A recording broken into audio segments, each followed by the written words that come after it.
Yeah. Like the way we living, we treating one another unfair. Like the way we living, we treating one another unfair. Yeah. What's the hope for the future? What's the hope for the future? What's the hope for the future? The hope for the future. Yeah. We have everything in abundance, but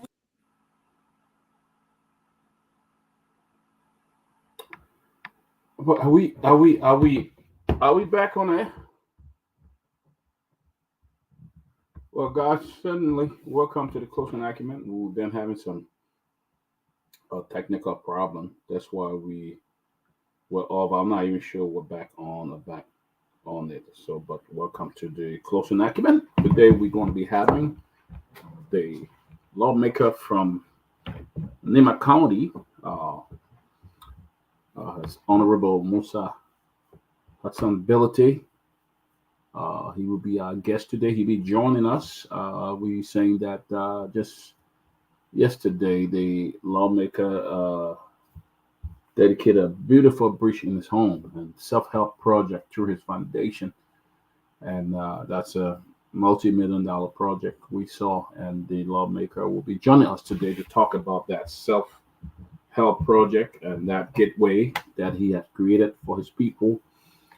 Through that, you will have a lot of open the doors for businesses and other things to move on in that area. So we'd like to welcome you. Just share the link uh, pretty soon as our guests come in. Uh, uh, uh, we will begin our show as our host coming. Pretty soon we'll be bringing our guests uh, uh, on the show. So join us, share the show if you can. Uh, uh, uh, we like to also recognize all of those who are joining us. Uh, Emmett Harmon from Cox City, Asata Dawson, she's watching from Maryland. James, I understand our Facebook page is not coming up. Uh, I don't. There have been some technical problem. I don't know. We will try to. Yes, let me see what. We're not live, so we'll have to work on it. I don't know why, but we're having some technical problems. So we ask you to just bear with us, join us as we begin the program. But we are having some technical problems. We are not live on Facebook. All the guys are working on it. Tiffany, George, Ben Sanvee, they're working on it. But we will be starting the show momentarily once we can get those uh, deal with the technical problem. We'll work on it. James said we are only on Real TV. I'm watching from Johnsonville. Drew J. One Way, watching from Johnsonville. Uh, so guys, just sit tight. We will get back to you shortly. We'll be on shortly as soon as our Facebook page is connected. But our chairman Musa has ability is in the back.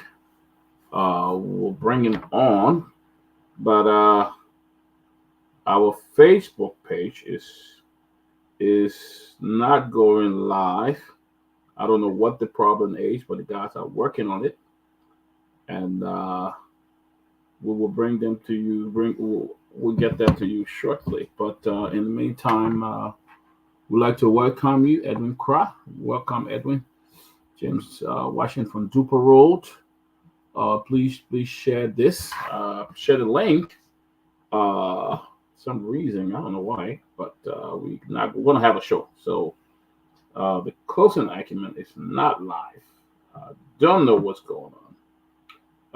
But we will begin shortly. Let me get the go ahead from the guys in the back and see.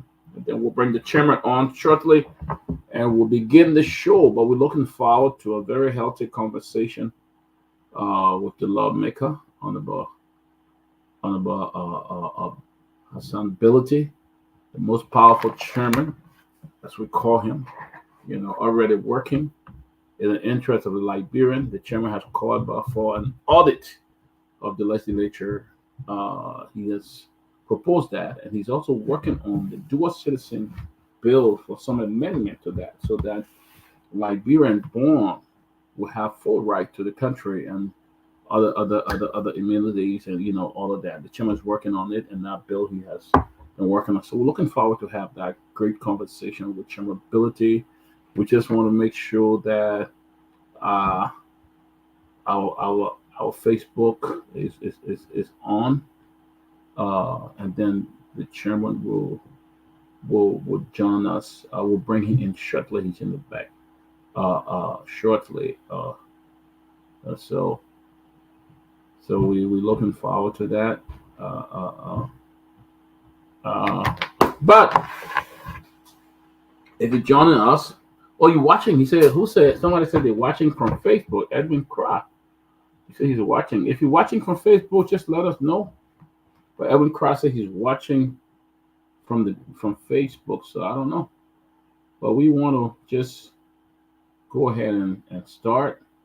Uh, we're looking to a great conversation. Looking forward to a great conversation with the chairman, the most powerful chairman, the lawmaker from Nima County, who had a very, very elegant program the other day. I mean, I'm telling you, what a relief to bring roads to his people when you have a breach that you can go about, the farm to market and all of that. To me, is very powerful, very powerful. And I saw the work of Chairman Ability. I really admire what he's been doing since he went into the house. He just got the ball rolling. I mean, no nonsense, man, and deal with it. So we're looking forward to a healthy conversation. Tomalin, Can you hear welcome. me? Can you hear me? Yes, sir. I can hear you. Yeah. Okay. Yes. I mean, it's like it's good to be uh, capability, as you know, someone who has reformed. Uh, One of the reformers of the legislature. I remember when he was running, he said it will be a reform. We are going to for reform in the legislature, not business as usual. And he came there, and then he entered the legislature, and he started with his declaration of his assets, declare his assets, and nobody raised any issue about his assets. He declared, he made it public. Not even the president of Liberia made it public, but Chairman Bennett did his, made it public. Then a bridge was built by his foundation, and that's why when people say that, I'm one of those who have a problem with lawmakers taking money, taxpayer money, and using it to build new projects. But it was done by the Ability Foundation, completely different. That's something that he lived in the era in Encyclopedia District 7, and he found the need to do it. So it is good to give the person the flowers and recognize them about what's going on in the district. We hope that all lawmakers can follow the example. Should not wait till the budget is passed before they start to take the money to use it for such a project. And I'm confident that with what was happening, there will be a change. A change will come some way or the other. People will see it and they will be encouraged. Will provoke them to act differently. And then also, ability, don't forget, he also called for the first time for the audit of the legislature, the 54th, 53rd, 52nd. And I know there's a battle going on about that audit. They wanted to be done like a system audit instead of a comprehensive audit. So we pray that they will push through. And he wants the budget performance. Every time the lawmakers, the legislature approve the budget, the government, the executive branch needs to come and show the performance. Every 3 months or so, the money that was appropriated, tell the librarian what have done with the money so far, and so uh, that's what be happening. He being one of the champions behind that. So I expect, for me, I expect a lot to see from him. And he's not. I don't think he's not one of those who there because of the money. I think for love of country, because he hired or 35-person extra staff at his own expense to work in his district and at the Capitol building. So, and he's not giving this administration taking a foot off the pedal, holding them accountable and ensure that those who violate or betray the public trust will be held accountable. So I think we have an interesting interaction on him today. Well, that put the pictures from the break. I think the guys in the studio got the pictures. Then I'll talk about the dedication, then we can move on. But that's my intro, buddy. Yeah, I think the chairman have really been a go-getter since he went into the house. He had been on top of things, and you know, he declared his asset and made it public. Something that the president of Liberia have never done, have not done. He declared asset, but he did not make it public. But he came up and did exactly what he needed to do. He has been back and forth. In fact, he hardly, I mean, every opportunity he had, he's back in his town to ensure that he's making that he want to empower his people to be productive. And one of those ways was the construction of that bridge. You can imagine how many people have access to the businesses and traveling back and forth and stuff like that. I think that's a major project. That's a major project, and I think we ought to commend the lawmaker. Chairman Ability has been working diligently for a couple of years. It's not just something he wanted and started building. He had been building it prior to his election. He had been doing that, and tell me how many Liberians or how many people in that village want to benefit from that project. I think we have to give him kudos, because it's a major, major work. And I mean, it was beautiful, well attended by a lot of government officials, and I'm sure it brought complete relief for the people in his district. A big relief for the people in his district. The first time, I say the first time they ever had a bridge like that to move on. That's a major, and that's what you call development. I mean, folks, that's why you call bringing change to the people, when you can create an opportunity, roads that they can go back and forth and with their businesses and other things, travel back and forth to see family, all of that. That's a major development. And I think what we're seeing here today, what we're seeing the lawmaker did, I think that will go forever. Chairman, the lawmaker is in the back, Chairman Peabody in the back. I don't know whether you would like us to bring it on now. Unfortunately, our page is not coming up. The closing argument page, so we're not going to see a whole lot. But I mean, we just have to manage, and the chairman have to come up. So, For me, I know for some reason I'm off of Facebook. Facebook got me on. I don't know why. They said they're doing something. I don't know what happened, but I don't know. I'm not on Facebook. So then, what's up with the closing argument page? Why they're not on Facebook? I don't even know, but well, the guy said the administrator, I think Ben has to contact them to be able to redo it or something like that to get them.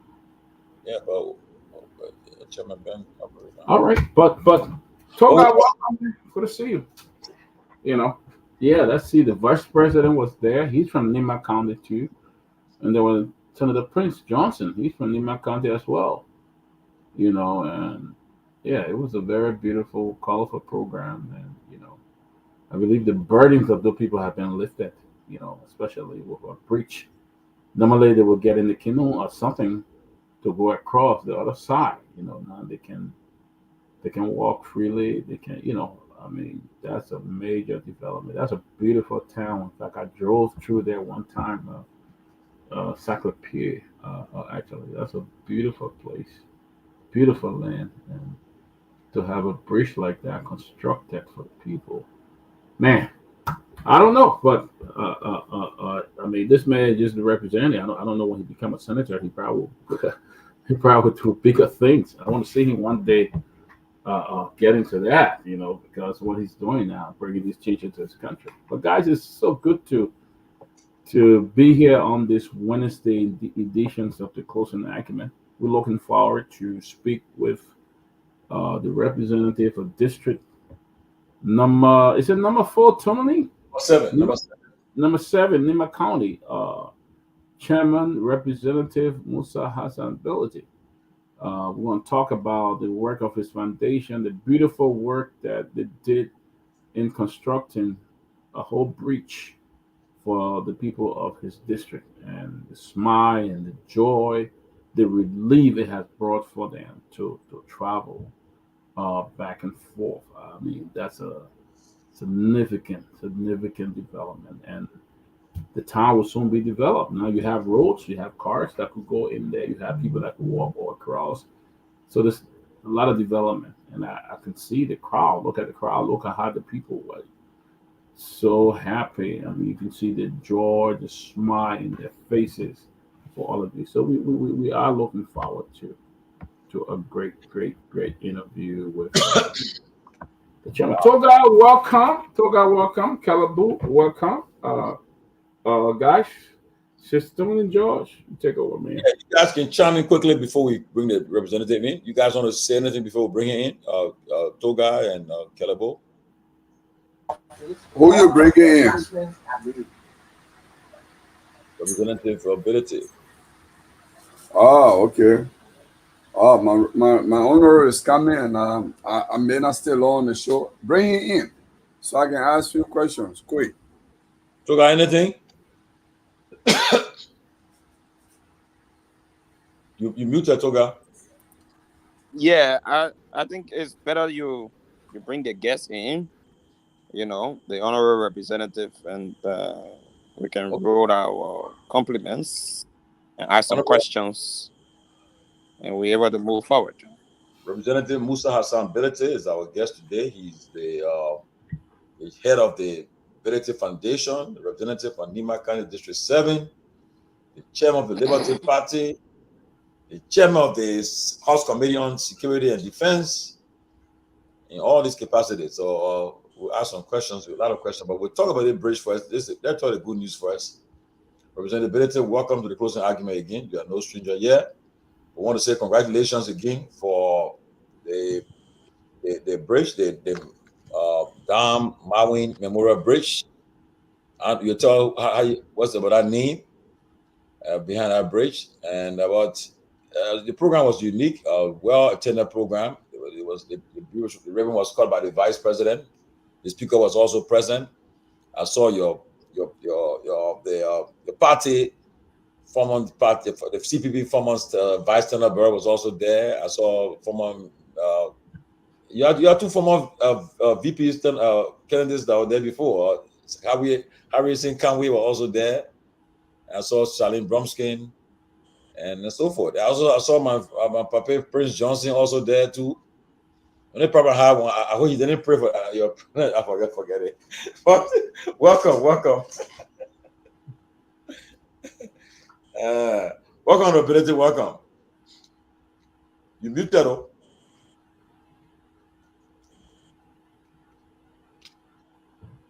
You muted. Yeah, thank you very much. Excuse my voice not at the best today, but I will try to adjust as we move along. But thank you guys. I know you have a problem with Facebook, but you are live on the radio, both out here in Morovia and in Nima County. So about 60% of the country is still listening to you. But good evening, Kelebo. I haven't heard from you for long. I hope everybody is okay. Alex, Henry, I hope you guys are all doing good. Thank you, sir.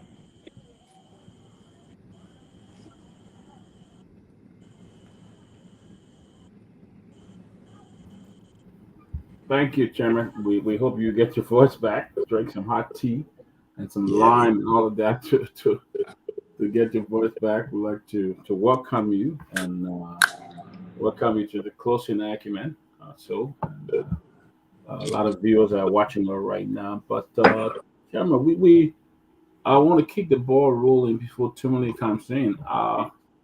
Tell us about that project, that breach that was started. what led to it? What led to the construction of? How long have you been working on that or planning to build a bridge for your people? Well, look, for me, this was very important. Uh, it was basically the flagship project of our campaign. I believe in politics that we must learn to have legacy so that you don't just come and then disappear. So for that, we set out to do this. We set out realistically, and we look at the people. We look at the relevance of that bridge. We look at the economic value because that area connects uh, this part of Nema County to Bon County. The guy from Secretary will avoid passing to Kanta and all those places to reach Morovia. They'll make it like maybe halfway shorter. So the economic value is there and the life of the people there will change. And it's something that years and years from now will still be there. So, politics, legacy is very important. Sometimes human beings will forget everything. Even we forget the good people do as long as it is not concrete. So once in a while, you do these things so that it stays forever. You immortalize your effort, with these things. So I thought that this was important. This bridge separated the people of Bay completely.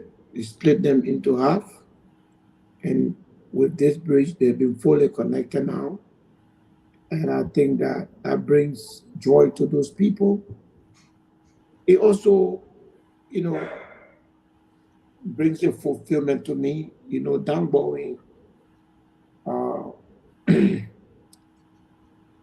is my great grandfather, and he was one of the founder of that clan. And so, and the Dan family have had a good spare on the leadership, so many of them, on the leadership of the clan or the chiefdom. And so I was happy. And I was happy that the people were happy. You saw how many person came out there. We did not transport anybody. Once we set the date, people begin to make way there by themselves. It was good. It was really, really a good feeling. It was a good feeling, Chairman, because we saw the smart, the jubilation, we saw the people, because as you said, years to come, that bridge will be the gateway. It's the gateway to a lot of things, the economy, all of that. That'll be the gateway. Yeah. So that's a very good project. But Chairman, I want you to tell us, before we get into the monetary value of that bridge, what were people using in the past? How did they get out in the past? Oh, I mean, it's been a long journey. They have these rafts that they put on the water. They used to use that, but that's a very powerful water. So it killed a lot of people. In fact, Mm, every year people die. Every year people die. mm, Uh, and then in 2017, the current president, then Vice President Baga, gave the people, how you call this? Uh, is that a ferry? mm. Or something to cross, which was very helpful because now you could cross motorbike, you could cross a lot of people at the same time. So that was done, but yet people were still dying. Mm. And then obviously we saw that, and when the people approached us, I thought that it was something to do. Mm. It's very, very expensive. But his legacy, all this money that we have and spend, you don't even remember how much you spent last week. But every time I take a ride to that part of Nimba, I see that bridge. Even if you go in the night, it's fully electrified. We install around that bridge about 40 poles of solar light. So anytime you go over there, there's when Tomalin comes here now, we'll go there at night so that you will see the place. It's really good. I mean, Wow. and of course, seeing your colleagues, seeing the speaker leading about 38 members of the House of Representatives, some friends, good friends from the Senate, especially Senator McGill, he attended. Obviously, the Nimba caucus were there. The vice president were there. So, hey, he couldn't have asked for more. Wow. Well, let me go to some other guy, and then we'll come back with some other question. Let's start with Calabu, then we'll go to Toga. Honorability, congratulations, and I wish you speedy recovery so you regain your voice. Thank you, sir. Thank you, sir. I don't have questions, but I have a point to make. You may respond if you wish. Otherwise, we'll move on.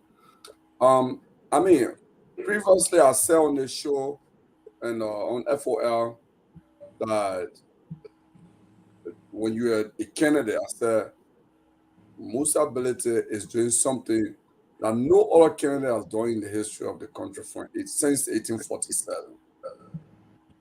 This guy, without a power, without political power, he's invested in the people. He's proven that he's a people-centered person. He moved to District 7, where his mother came from, where he started his life, his second mission, and decided to transform the community long before he could even get power. And what he did with the bridge,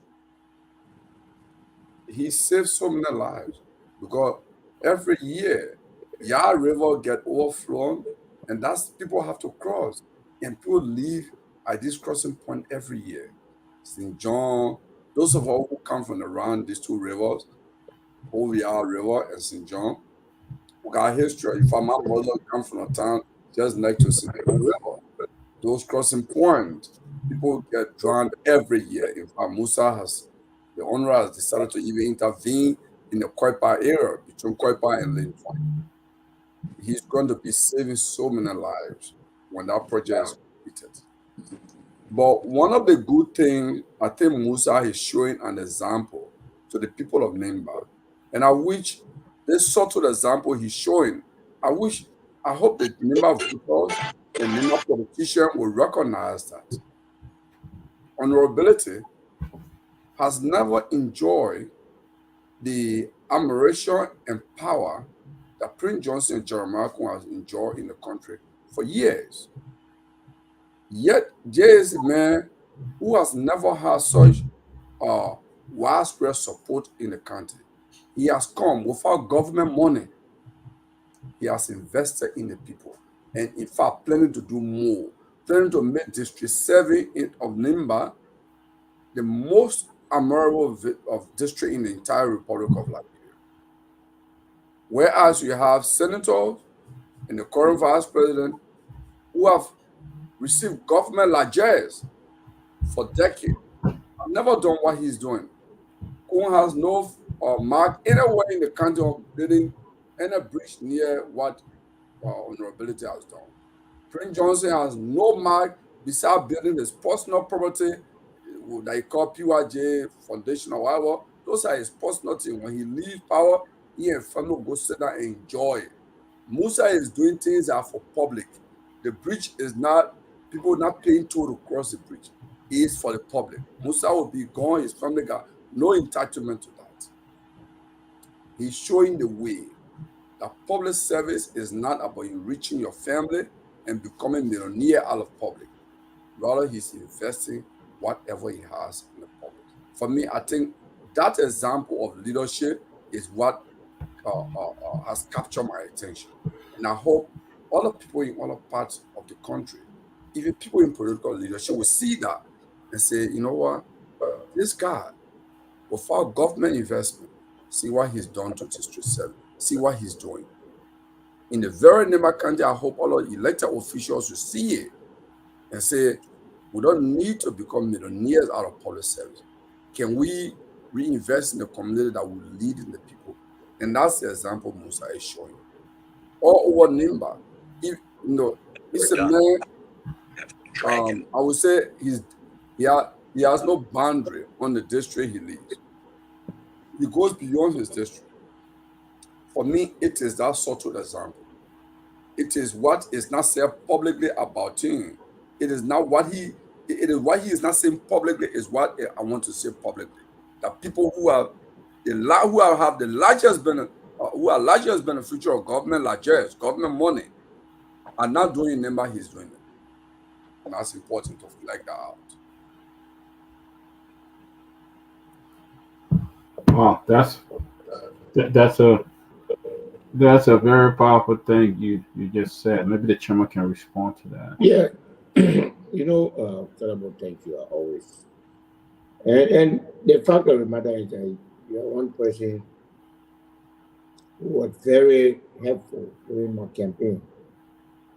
Give me advice, give me indications, which those statistics that were helpful to me to know my areas of weakness, my areas of strength, and so strategies. So thank you. I always say that.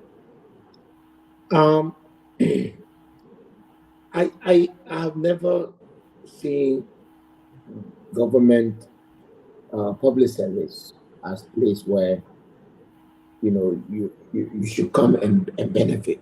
I've never seen it like that. I wanted it badly because, as I always said, the party machinery. I'm hearing something. Yeah, are you guys?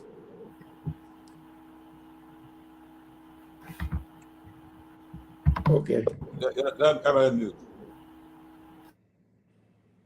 Yeah. The last person, I think it's Peabody, sir. So the thing about it is, for me, given everything that has happened in Liberia, the system, the Unity Party machinery that elected President Baka was pointed at someone like me and other people for almost 3 years and successfully damaged my reputation, made me look like even my own children sometimes will ask me questions. And so if there's anything personal to gain from this, that I really wanted the opportunity to serve the public so that we can see the difference between people who go to office to serve and people who go to acquire. And I have to say that there are a lot of people, especially in this Unity Party government, that came to enrich themselves, and that they've gone quiet. But time will tell. I am shocked.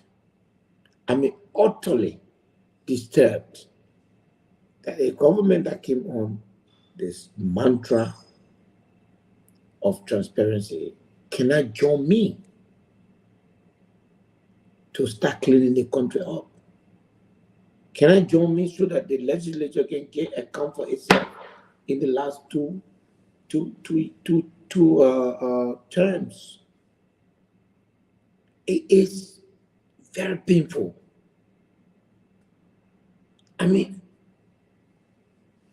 Every critical voice in the Unity Party, except for a few, have gone silent.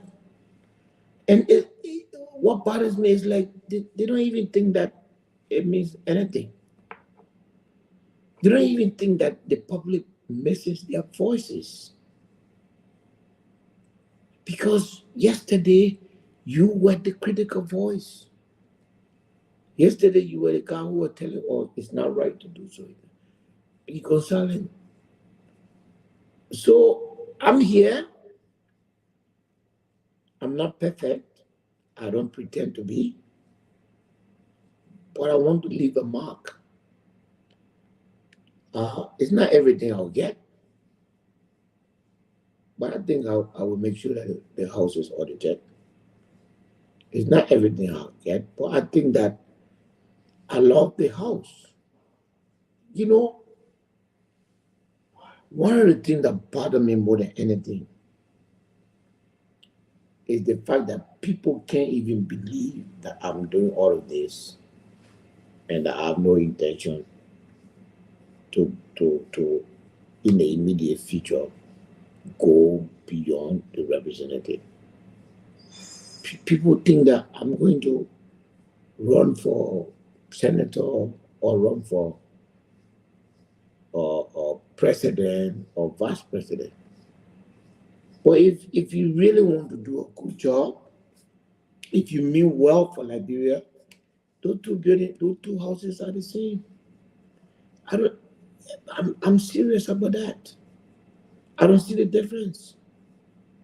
So if I have to go and take up position and leave the representative position and go to the Senate, to go for what? I have no such intention. In 2029, you gotta remember, anything I do right now, this is Liberia way.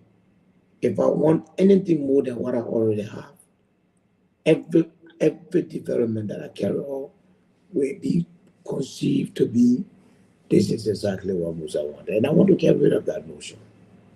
I want to make people to know that people can love their country and take their high-end money and spend it on it. That people can love their people. I love my people. I know how hardworking they are. I want to see their life change. It hurts me that babies are dying. It hurts me in Nimba County that 15-year-old girls, 13-year-old girls are getting pregnant. It hurts me that as a country, there's absolutely no system to protect them. And so, anything I can do, I'll be happy to do it. So, Kelebo, it's a tall order. But hopefully, one step at a time, we're going to get to that place. I don't want to get there by, talking people down or making allegations, because I have been a victim of allegation. And therefore, accusing people is not in my DNA. And that's why I asked my colleagues, audit the place. The Auditor General himself is literally in cahoot with the legislature not to audit. And you can't talk about system audit. Tell say we come from nowhere. Where you got system audit? A place where $200 to $300 million was received. Do you need system audit to find out where that money went and who the money was paid to? No. Just follow the money trail. You will know what happened to the money. Read a voucher. Whoever they give the money to, go to central bank, because when they pay the money to you, you have to leave all your information. You will know who did it. That's not happening. But we're here, and we'll fight for this country. It would not be easy, but we're prepared to fight for the country. Whoever coming next, can I just take a few seconds and say something? I skip. I wanted to just add to this, our fellow panelists. When I watched the video and the different pictures at the honorability bridge dedication, one of the things that struck me was, because during the campaign we followed this issue, without mentioning people names, no, I'm not going to mention names here, but the people who are leading the most dirty campaign against ability, that Musa ability is coming, that Arab people money he get, he's going to come and take the people land, because land is an issue in Nimba. He will take the people land where you're making representative. And one of those people were sitting down there in country Ghana and on hard table and then on. And I just look at them and say, I wonder how they feeling that this guy that they say that Arab people money is going to do this. Here is a guy welcoming them to District 7 and they're sitting down on hard table with him. I mean, these are things they said about him, that he was coming, he gets power, he will suppress the people, he will take that land, and he's giving them platform. He's bringing them closer to the people of District 7 to show that he's a different kind of person. It's important to strike this thing out. I just want to start calling him because some of the people that got an ally on the show, I don't want to bring different stuff. Yeah, I hope Tomalin. But Terrible. Terrible talk. Beyond neighbor. I mean, look at me in the house. I'm conducting myself objectively. There are several times that I seem to help the Unity Party. The Unity Party set out to destroy me. Yeah. I could have said I would never ever work with them. But even for the speakership, I joined them, something that I regret because there was a conspiracy against me. But it showed that for me, Kerebo, I don't look back. The energy of looking back, what it takes you to think about what happened to you in the past, it's not worth it. So I don't look back. I want this country of ours that I believe something is wrong with. I believe that morally something is wrong with this country, that we have a deficit.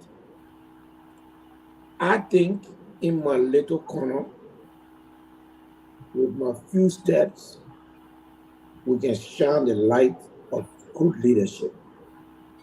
And the best example that I want to set is that you can do good without asking for so much in return. Yeah. And step by step, that's what it brings. Wow. Thank you, Chairman. Toga, go ahead. Go ahead, Toga. Mr. Chairman, good evening. How are you? Yes, sir, Chief. Nice to meet you. And let me say congratulations. I followed the entire dedication ceremony. And publicly, I'd like to congratulate you as someone who was able to do over 25 projects in my district in Bassa. I know what it takes to do one major project in a district. In fact, up to today, even after the election, I still have to carry the scars of what it means to invest. In fact, I'm still indebted to some projects. I still have to undertake some. I still got to still be spending towards some. And I still got to still be doing some. And they still making demand of you, even though they know that you know. No, in fact, I never completed some.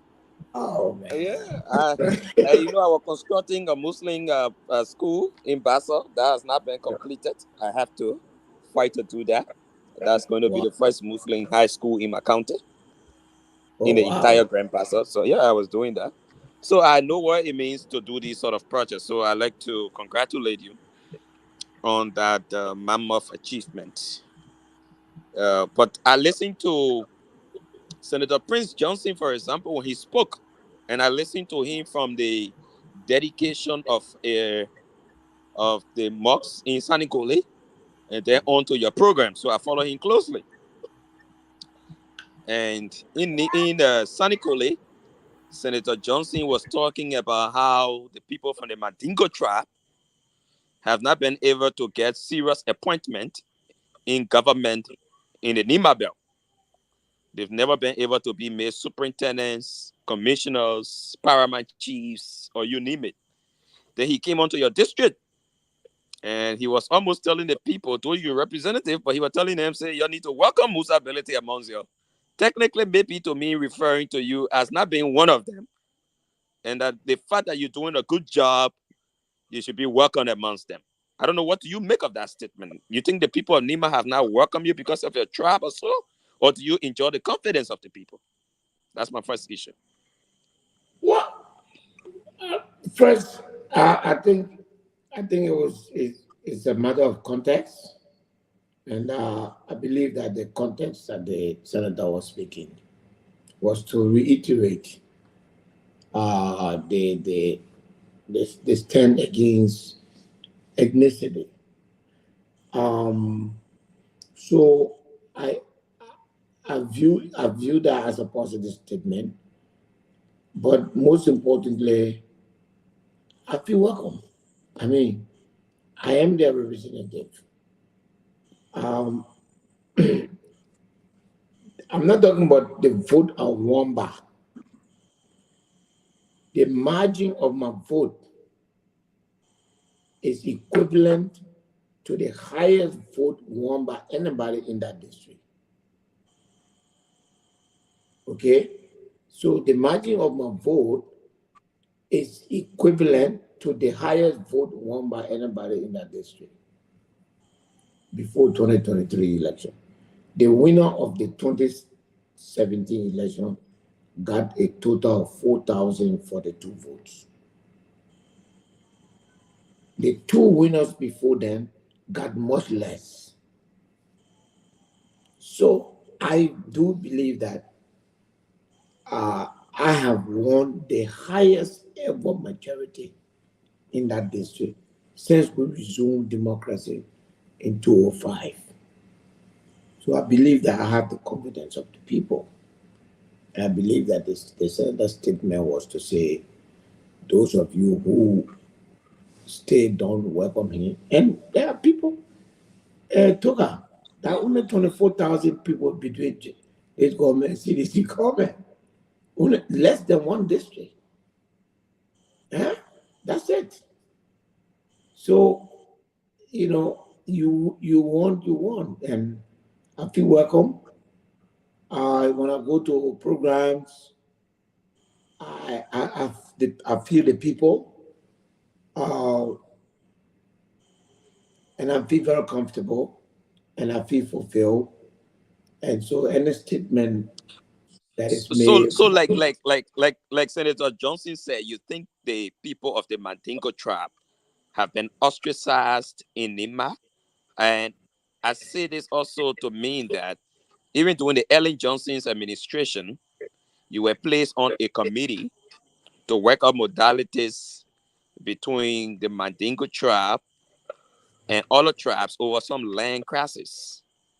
I don't know whether Prince Johnson's insinuation still stem from the fact that your people have been ostracized in Nimba and they will welcome you, because I don't know what would Senator Johnson be saying, you take Musa Belete as one of you. That statement means a lot to me. Yeah, I understand. But Toga, the Nimba project is very complicated. I have won a more balanced vote than any candidate in the history of Nimba election in Nimba County. What do I mean by that? In my district, which is literally divided 50-50 between the two large tribes, if a Gio man wins, 90% of the people who make him to win will be Gio people. If a Mano man wins, 90% of the people who makes him to win will be Mano people. So there's huge issue with tribalism in Nimba. And so if I were a Gio man, Prince Johnson could have stood in the area that he was speaking, which is a Mano place, and urged the Gio people to accept a Mano man. I mean, And I urge the Mana people to accept a Gio man. Being a Mandingo man, the fact is that I am a minority. The fact is that if the majority tribe don't vote for me, there's no way that the vote of just Mandingo people will make me to win election. So when you're speaking like that, you have to look at it from the point of view that generally, don't forget, there was war. And the three tribes, Mandingo, Mano, and Gio, went at each other.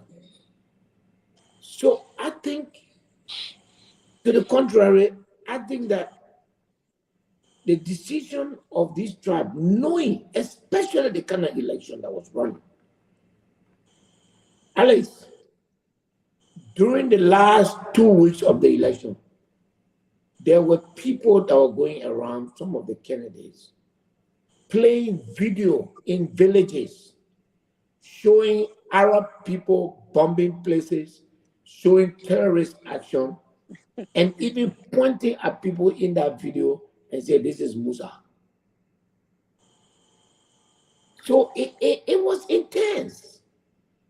So to survive that, I would love for people to continue to call on people to accept me.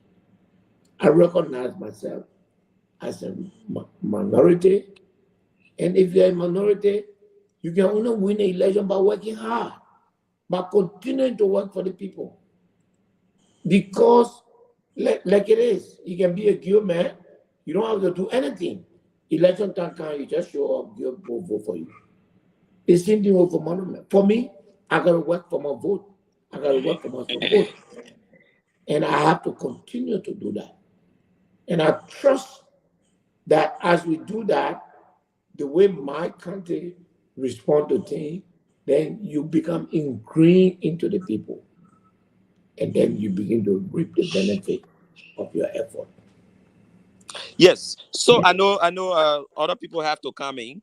So and it's a long night. So probably I'll come back. But let me just run in with my second question. It got to do with, I know that Minister Amin Moda is a friend. I think you've mentioned it on one or two shows that he's a very good friend of yours. Am I correct? Correct. Yeah. So now the issue is today the USAID fat tracker that that does the fat tracking through, I think, the Internews project did a fast track on Minister Amin Moda and his statement regarding what he called a 24% surcharge on import or export tax from India. And the group said that statement from him was completely false. The surcharge on exportation of rice and other products from India is at 20% and not 24%. He was using that as a basis for which a bag of rice should be increased in the country. Now, Minister Amin Moda comes to you on Tuesday next week at the legislature. As public official, on Tuesday. Yeah, as public official, how do we begin holding our people accountable to stop this misleading information and provision to our people? How do we hold public officials accountable for their action? That you, as a minister, will tell the public that the reason we're increasing rest on the market is because there is a 24% surcharge from India. It only comes to show that since August of 2023, that surcharge has been at 20%. How do we begin holding these people accountable? And how does the Liberian people get to trust you to holding your friend accountable on Capitol Hill on Tuesday? Well, who you accountable? I guarantee you that. I mean, my brother, I nobody brought me where I am. There's nobody in Liberia that can say I'm the Musa representative. So therefore, my being here is on my own account. and therefore I will not, allow my reputation to be compromised. Having said that, I was heavily involved in uh, the project, my project, trying to have this program on Monday, and so I will respond tonight, literally assuming that what you say is true, without checking to find out whether or not he said it. I will assume that you are correct and you are saying the fact. And if that's the case, you will have to come and explain what was the basis. And look, at the end of the day, if I am Mr. Minister, and that if it is true that he said that, and if it turns out that that information is not true, and that the 20% surcharge has been there over 3-4 years ago, he should accept that he misspoke and should apologize. There's nothing wrong with that, But to say that the house toga is a battleground, so when you dare, you have no protection. So I will not. There are areas where I can, defend, and I will never use my relationship with the minister to compromise my position. There are areas where, like for example, I hear people talking about there's monopoly. I can tell you that there is no monopoly. All right, things like that, I can defend that. But I can also say that the position of the government, I don't know if you guys will allow me to use the word, but it's stupid. Because, a government that has been in power for 12 years before today, for almost 40 years, rest have almost been a thorny issue. Will we not solve that now? You have to solve it. Increasing the price or making subsidy, those are all waste of our time. And then you call rest importers inside and tell them, say, you will not allow rice. What power do you have to control what you don't want? It's not even for you. The rest not But even for you. that Peabody, please, just a follow up, man. Just a follow up. You said there is no monopoly, but I Yes. see an indirect monopoly here. If the government is the one providing, I think they call it the IPD or so, to people who should bring in rice in the country, and the government sits around the table with basically Lebanese who barely eat rice to be providing rice for us, you can't Again, tell me that Liberia, if the government were opening the market and providing the same IPD to Liberians, then we say an open market. But it's the same government that is providing the IPD to Lebanese. And the thing is, I understand when somebody was telling me the So other that's day, when you after hear they this. say rice, Come on. when they say, yeah, when they say rice is a but political commodity, I'm understanding that most of the time the IPD is an instruction that comes straight from the president's office. Many times, straight so left from the up from under the president office, that where the RPD the commerce minister does nothing without that RPD coming from under the president's office. I, How do we I, bridge I, this? I again, Toga, what is happening to the United Party is amazing. They spend their whole life criticizing other people. They get in government, they don't even know how to defend themselves. But let me, for the sake of principle, let me tell you that Amin Moda has given 4 Liberians APD to bring rice. How they are not even able to, but now I will publish those Liberian names. I know it, I have seen it. He has issued 4 APDs to Liberians who came and said that they want to bring rice. They're able to bring rice, and they gave them an APD, and that was the end of the story. They never came back. 4. There's no monopoly. There's no love lost between me and this government. I think that this government is a disappointment. And moving George, we are and following a footstep in every way. It's disgusting. But I found it difficult as much as yesterday people were accusing me of being friendly with George Weah, and so that's why I was talking. I still found it difficult to see the truth without talking about it. There's no monopoly at Toga. There's absolutely no monopoly. The Ministry of Commerce has issued or RPD to 4 Liberians.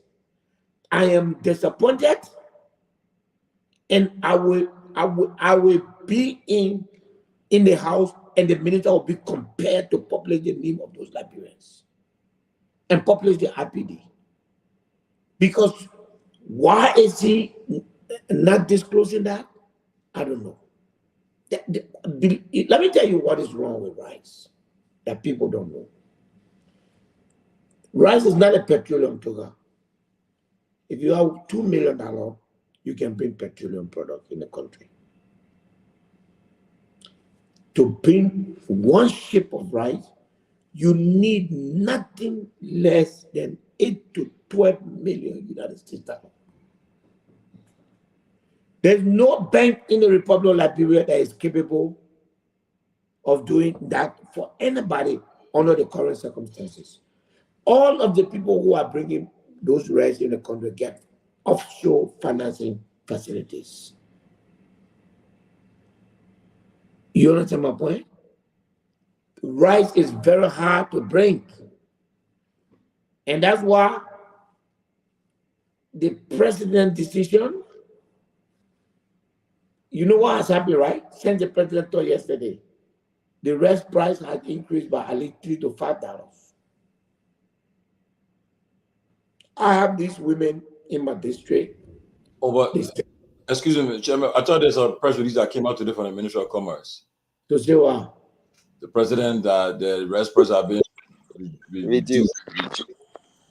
Huh? That the rice prices were reduced. Somebody put that press release up, you guys. But go ahead, Chairman. So what I'm saying is, and I'm a student of economics. You cannot control the price for a commodity that you don't have. Price is a function of supply and demand. And when there's what we call panic buying, I will not go in the market to look for 1 bag. Given my status, I will probably go and look for 4, 5, 6, 7, 8 bags and stack it up. I'm sure by now, Toka, if you have not done it, you are in the process of buying 2, 3 bags and put it down. That will have impact on the stock. Business people, not Lebanese, because in the middle, the Lebanese people come and give they give it to Liberians. Those people who have the franchise from the Lebanese people, they will take the product now, they will not put it in the market. Because they have concluded that the price will go up. And the Liberian man has no capacity to go hunger. So they know that the poor can't look for rice at all kinds of price. So if you are telling me that the government has said that there will be no price, they have reduced price, I can tell you that they are about to create more crisis. You reduce price on commodity that you don't have, and if that announcement, which I hope to read, says that the government has brought rice and is selling it less than what the market is, then I accept. In the absence of that, it's not possible. Don't let nobody lie to you. But Chairman, so then, what are you guys going to do in the legislature? One, we have a coverage minister who continued to flip flop here with his story. One minute he's getting this information, fact check prove that the information incorrect. Secondly, he said the president said the rice price will go down. Then on today he issued statement that the rice price is increasing. How do you guys plan to deal with a current minister like that who is not consistent with his story? I just want to squeeze it in, and Lofa will come up next. Also, I like to hear from the minister because I know him. I know that he will say it like it is, and that if somebody misled him, he will say, or he will bite the bullet. Because at the end of the day, uh, he's coming to be under oath, and therefore the things he said there can be heard against him. So therefore, I am not surprised. I will not be surprised if he say that he was misled, the data that was given him was not correct, and then he will be constrained to take action against whoever or whatever aspect.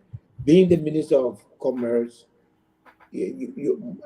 almost all of the decisions that you make is based on information that are supplied to you.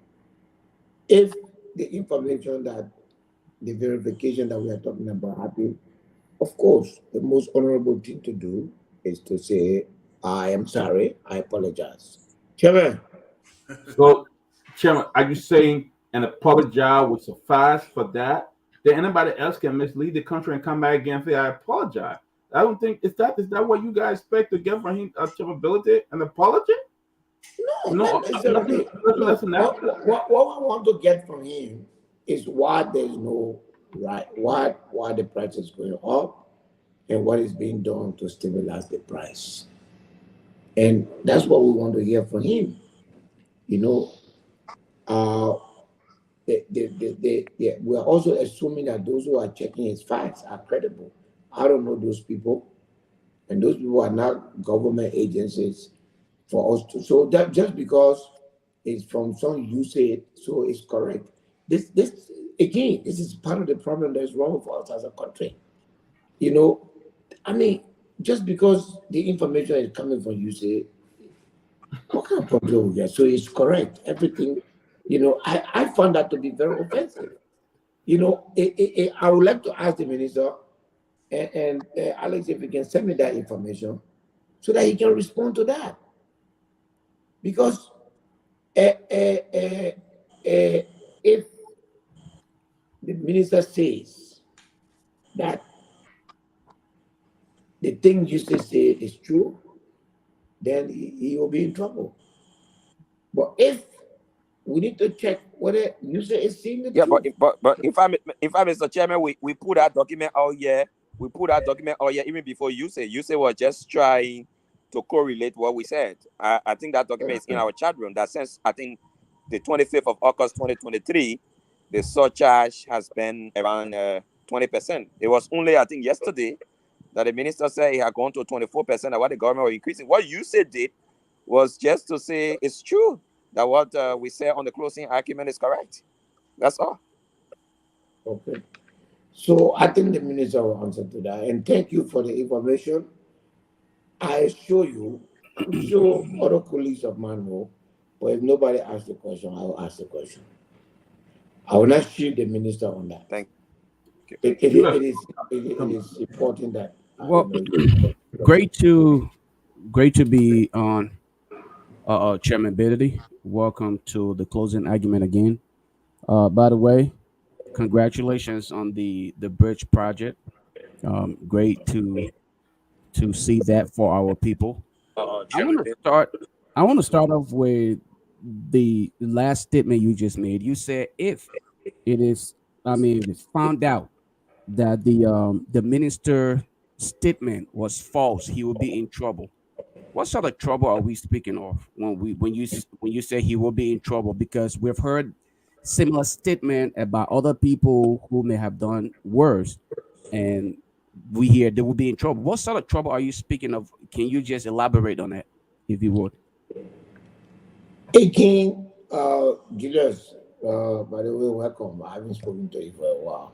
Thank you. The statement of the minister, and I'm trying to be very careful because I didn't follow the whole rights issue from the beginning. If the only reason for the increment of the rice was for the 20% and we found out that there was no 20% increment, yes, he'll be in trouble. A big trouble. The question is, what sort of trouble? What kind of trouble are we describing? Because trouble in itself is a general term. What sort of trouble? Is that something you could speak to, or you have to take it to committee room to make that determination? Well, maybe I should take my word back. Okay.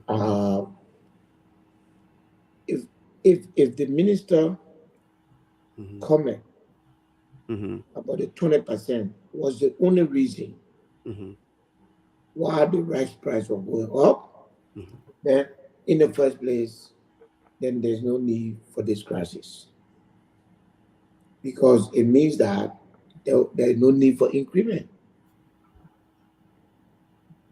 Now, if there are other needs for increment, and the 20% was just being given as an example, then we will be happy to review that, to look into that, to see what are other things other than the 20%. Okay. Following what I'm saying? Yeah. Let me not prescribe what's going to happen. Okay. But if he comes, he will be placed on the oath. And if he make a statement there that is inappropriate, he will be held liable. I guarantee you that. Okay. Finally, I definitely want. I don't want to take light of the project that was just dedicated. Definitely, Yes, sir. that's something we do sincerely appreciate for our people back home, because we all know the issue of road constructions and having to transport things from one place to another, even people having to get from one place to another. I want you to, again, I'll say thank you for doing that. But I want us to say this, considering what you had to go through to accomplish that. I want you to put that into consideration and just give us an overall view of what you make of the 100 days performance of this government, considering you as a private citizen, you were able to get that accomplished. And here you are today. The people are celebrating you. The president who promised us upon 100 days or after within 100 days, I mean, no car would be stuck in the mud. And several other things were promised, which they fell miserably on their face to accomplish. My question to you is, can you describe for us what will be your view of the 100 days performance? It was a disaster. I mean, first of all, they did not even report. I am still shocked. That we were pounding on George Weah for not having press conference. We were pounding George Weah for ignoring public concern. We were pounding on George Weah for not caring to inform the public. Unity Party is doing everything.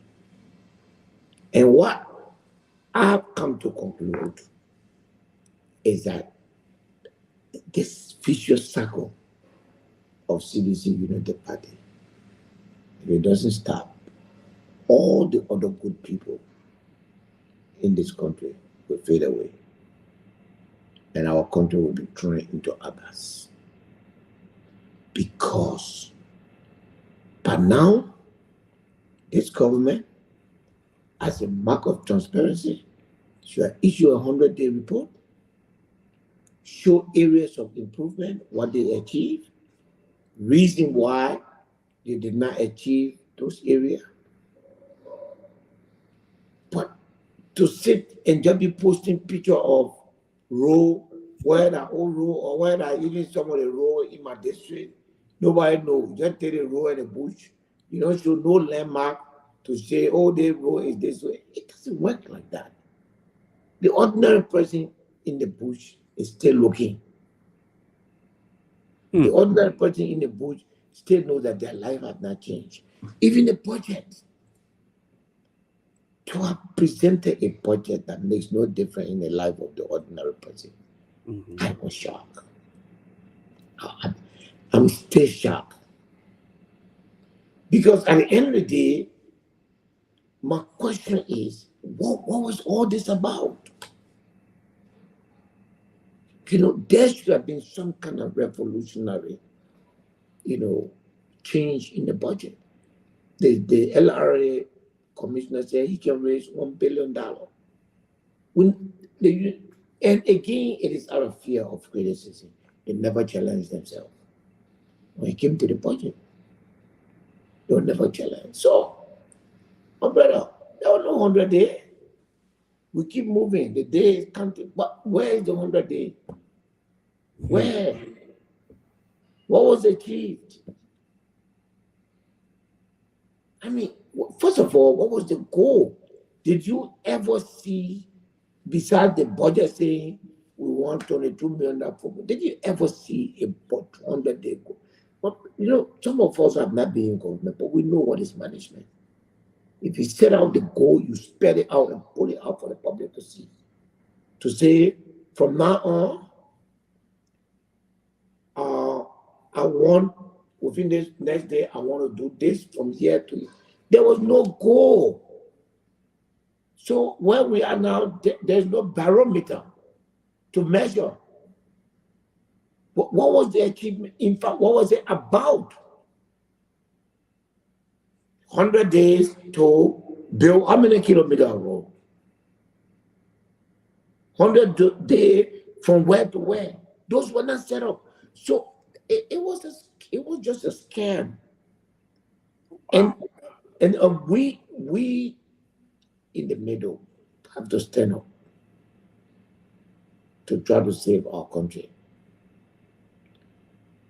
The legislature has refused to be audited. I'm fighting for it to be audited. I don't know where that fight is going to end. But I will never rest until it ends. Whether it ends defeat or victory, but I will never rest. But can you imagine if the way our constitution was designed, the legislature is the only body that has no line of accountability. Nobody can move them. That kind of power the people gave you, you cannot exercise leadership to say, we want to know what happened. But people just go in corner, some lawmakers go in corner, calling me. I just laugh at them. First of all, none of them can do anything to me. I don't need nothing from them. And secondly, whether they like or not, the order will take place. And everything else, will organize a demonstration every day in front of Capitol building until there's order. And I will open it, be the organizer of that demonstration. If it costs me any amount of money, I will spend it. What bothers me is that President Baka, under the GAC Act, can authorize the audit of the House. Because it says, and while we were sitting here, all of these things were prepared. I mean, there's a whole scheme against this country by the people who govern it. They made it only the legislature can order the audit of the GAC. You understand? And as long as the legislature has not ordered the audit of the GAC has no urge to audit the legislature. Quick pro quo. Okay? Now, from there, they have taken money. My brother, we took out $20+ million from the legislature budget. Nothing came out of it. It never shaped anything. I have to say, I'm very proud of Foladikova. In spite of the stereotype, he has been a good leader as Speaker of the 54th legislature. He has been a good leader. He has been transparent. We all fall in that in that category of stereotyping. The thing about stereotyping, all you have to do is to give yourself a chance, and when you get that chance, then you have the chance to disprove what people say you are. And in my mind, Fonantikoba have proven to be a good leader. He has proven to be a good speaker, and I'm very proud of him. Because when it comes to this 50th legislature, there's transparency. It's not perfect. It's not perfect. Because this budget process that we just come from doing, it was 40. But I told them we are coming for them in the next budget period. And not everything will fight, but we're preparing for them.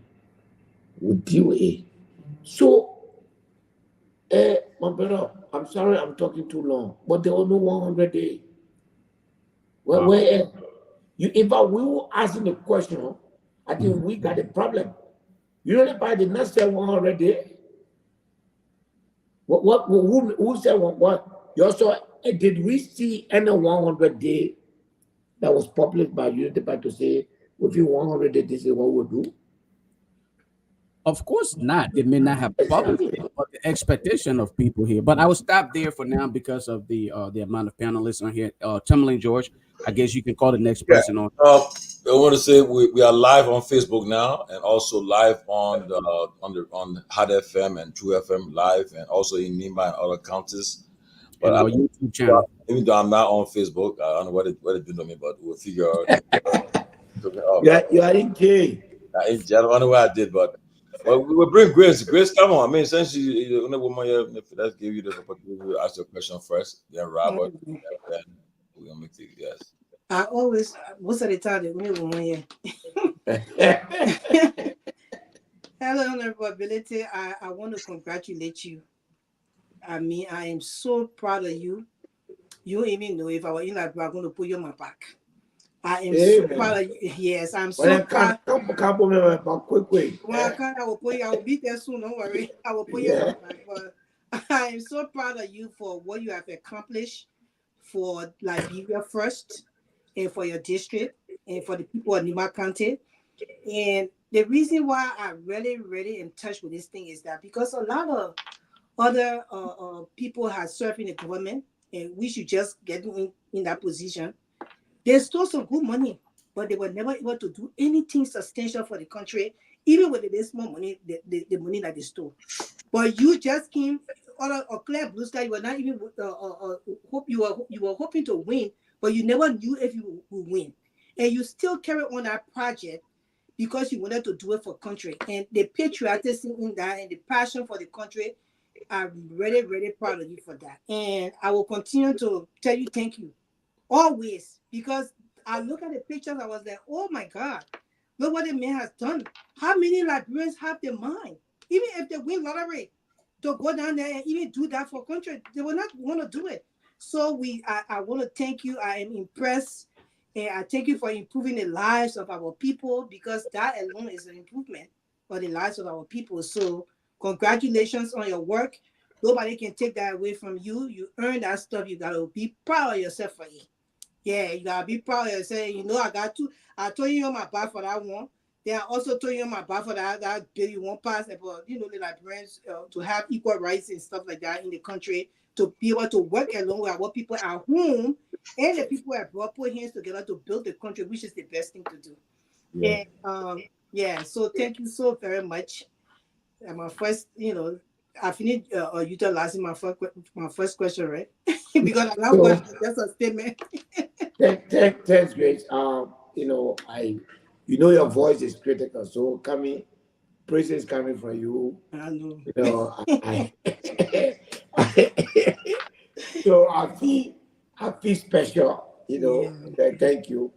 But I set out for this though. Believe me, it was excruciating 3 years seeing me and Ben. I don't know what is very emotional about all of this thing, but I mean, look, Grace, there was one day I never forget. I have my children, my wife, and I were in the car. I think the kids had come from the States, and then we went for dinner, And then the video on, in one of the talk shows that were on fire at that time, and they were just on me. I mean, demonizing me. And my daughter, she's big, she likes politics. She said, Daddy, are you a criminal? Yeah. That hurt me. And for me, it only urged me on. And I'm thankful to God for bringing me where I am. And where I am, I'm here on my own merit by the grace of God. And anybody who not standing straight the way I'm standing, you will fall. If you now fall, we'll break you down with ice. But this country will survive. Yeah. This country will survive. We'll fight. We have means to fight. And I'm saying it now. Okay? That legislature will be audited. Another big, no. Mama, we got plenty of problems. Yeah. You see the electoral system in this country? It's a big fraud. It's a big syndicate. We will change it. We got plenty of things to change in this country. Elections in this country have been decided long time before election. Before the people even go to vote. There's fraud. And everybody focusing on the election commission right here on 9th Street. Those people there, they just writing papers. The people that are sitting down over the ballot and those magistrates, it's a den of gangs. They decide if they don't want you, you will not win. We will change it, we will digitize the system, and we will make it easier to be audited, and the true will of the Liberian people will prevail. So it's a long journey, and it's a tall order. So for me, I am a colonel. I'm not afraid to fight. When people who call me name, I see them, I pass by them. The one who want to smile me, smile me. I come home, I take care of myself. I take my pay, I share it on my people. On this country, it makes me feel that every one of you here maybe need to come and join us. Because one person can make a lot of difference. Yep. Don't overlook never ever overlook your participation. And that little thing you are doing. I sat with the security heads during the budget period. I'm telling you. And I told them, gentlemen, I'm here to help you so that you can get what you deserve to run the institution. And I'm telling you, some of the things I heard, it appeared as though the budget system was a market ground or trading center. But I told them, I said, I want to assure you that I will never ask any one of you to play with a budget and put money in it for us. And I'm proud that every member of my committee follows suit and that we push their line, we push the budget. Most of them got what they wanted, and I'm happy. That is one step forward. For that, when we set out to and I'm saying this, Grace, so that we can know that good truth, good, it never hurts. When the House decided to say all of the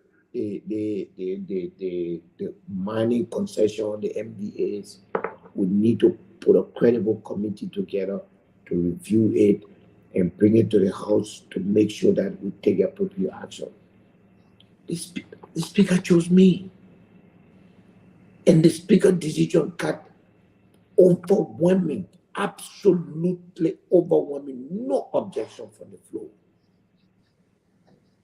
The last time, when the two big parties, the CDC and United Party, were arguing about some 4,500 deposits happy, what happened? Both parties concluded that Musa believed they were there, so let Musa speak, and whatever he say, we accept that. That's what you get. So you need to come in Liberia, or you guys need to come and be on the ground, and don't be frustrated, because it is frustrating. So don't be frustrated. When you come, after one or two more, you ask yourself, well, what am I doing here? That's your own sacrifice you're doing for your country. We all got to be here. We all got to change it. We all got to help to change it. We need to change this. So for me, I'm not worried. This work that I've started and the things that I want to do, I will never stop, because it's good for the country. It is good for our country. We need to change this country. Nobody will change it. I mean, I was listening to I think, was it Julius or no, Alex, about usage and fact check. That's how dependent we have become on external sources. That's how dependent. Do you know that in time of crisis, the Liberian people begin to listen to what comes out of the U.S. embassy? That we've lost faith in ourselves. And yesterday, Grace, when I walk on that Capitol, everywhere I pass, staffers, Mr. Benedict, thank you. The people are yearning for good things. Yes. And they appreciate it. Let's not give up on them. The system is not perfect. Some of these elections are not the true representation of the will of the people. No. We need to come and fight for a more transparent system, and we must not stop fighting. Take it from me. Yeah. I will let somebody else come in. Your work was very commendable, and I just want to tell you, continue pushing. We'll try to come and help with you guys. When is the next senatorial election in Nima County? Because we're supposed to just write down it just to put you there. Seriously, because all these senators then are in a different contests. People like Darius, they know them. Well, the desperate like rental all the 401k and put behind him. He got one work that he had done in Monserrato to show. So people like you, we need to just start pushing you forward, because we need Liberia to change. So your work was commendable. I applaud you, and you got my support. Thank you. Let me say something. You're the only person outside of Clarence Monimba I see passionate about like this. So there's something is happening. Because I get great stuff, but no other Liberian politician outside of Clarence Monimba the way she's talking about you. So thank you. But I do. But Musa, good guy, man. But I do want to say this. By the way, Mr. Daddy Manama will be our guest on Friday. Yeah, Clarence will be on Friday. Grace now on that show that day, right? Oh, great moderating. Yeah. How can Grace moderate her own political? No, I'm not the moderator, but I want to show that. If Grace moderates your car, everybody still co-fence. Exactly. But let me say this. I'm not going to say. I'm not going to talk. I don't have a question. First of all, let me thank my friend. Chairman, my man, you really enjoy you the way I see your face. Well, no, the first time I wear glasses, so why would do? You know, Chairman, make a new big job. We get it. But look at Musa, man. Yeah. The president remember wear glasses, remember glasses.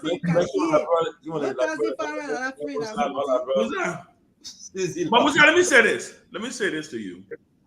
Let me thank you publicly. I'm not surprised, because we talked about this. This is something that we've always talked about. We've planned. There's nothing that you're doing. I am shocked, because I know, in fact, when people are excited and they're talking about you, the only thing I say is you ain't seen nothing yet, because I know the plans that you have. I know the things that we talked about. I know the things that you want to do for the district and by extension for the county and the country. Sometimes we gotta slow you down. I gotta, I would not say who are in the chat room, but we all in one chat room. And sometimes we gotta corner Musa in the chat room to say, listen, Musa, pick your fights, right? Take baby steps. He just want everything to, he like, no, this one cannot happen. But with that being said, let me say this. You ask the question, oh, you don't know how I feel. And so, look, let me be honest with you. Many days you used to pick up the phone and call me and say, by the time I told something, they say, Ben, why are you coming to cost me and you again? Because by the time they're cussing you, they're cussing me. Then they tell you together. And we, but the reason I say this is because that is the mindset of a mediocre bunch of people, not the Liberian people. And I will give the Liberian people some credit moving forward. I've been very hard on them of late because I said, but you said something that was very truthful. Some of these elections are already pre-arranged. We know what happened. Even in your Nima County, we know what happened. Also, the election happened last year. You knew that Boga was going to win. No. I didn't say I knew where Boga was going to win. Oh. I'm just telling you. I'm not speaking. Tommy, please don't interrupt me. Don't do that. Don't spoil my thing. I just want to say this to you, Mr. Chairman. Let me say this. The country is at a very crucial place, very critical place. And your leadership, the leadership of Speaker Kofa, the leadership of the other folks in the national legislature. I was reading Amara Connor's thing today. He did a piece on rice. And one of the fascinating thing is that I say, well, thank God. I don't think the Liberian people have really seen a picture of people who are importing rice until that picture came up the other day. I mean, I think a day or two ago, where you see all these Liberian people sitting down around the table, and the president of Liberia sitting there, and then the executive manager had the audacity to say the president walk out of the meeting, right? And without any real solution. The reason I say that is to say, until we get to the business of empowering our people, and that's where I think my friend Alex Jones always come from, where he talk about us smartly investing in our people, right? But I do believe we have to walk in true gum because we have a very poor and a poverty-stricken country. So while you start to institute some of these reforms, you got to be able to, it's almost like a carrot and stick approach. As you take a hard decision, you got to be able to do something else to kind of simmer the temperature down. So something like what you are doing in Nimba, empowering your people, as I know you're getting ready to launch a major agriculture project. So that's why when they're talking about rice and all these different things, how do you, so my question to you is, how do you fight to get this at the national level? Because like I told somebody the other day, the national budget that we are getting ready to operate under, that's your budget.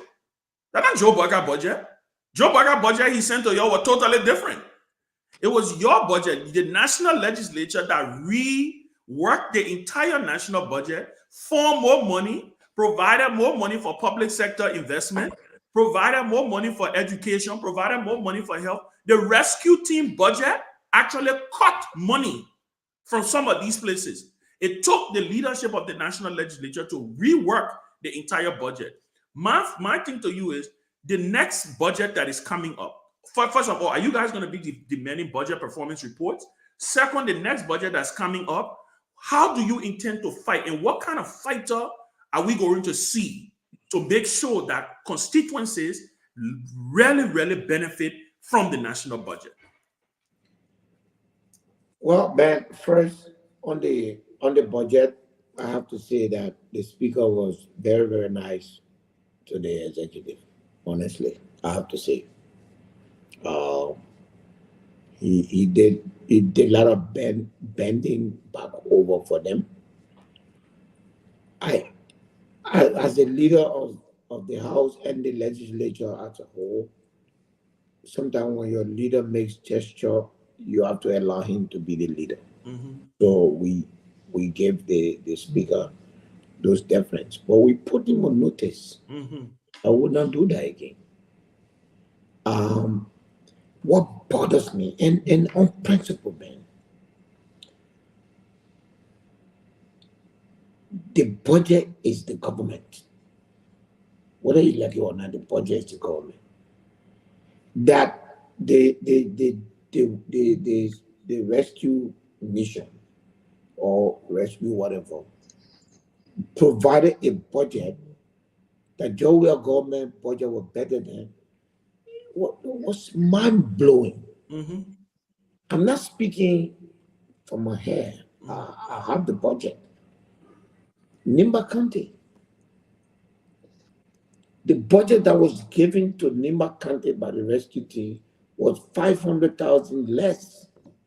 I think 300,000 or 500,000 less than the one we are giving.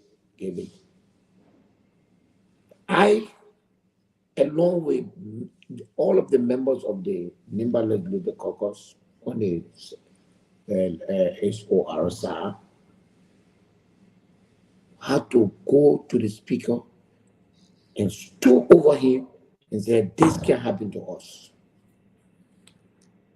We cannot have a Nimba University budget reduced by 300,000, as compared to 2023 budget.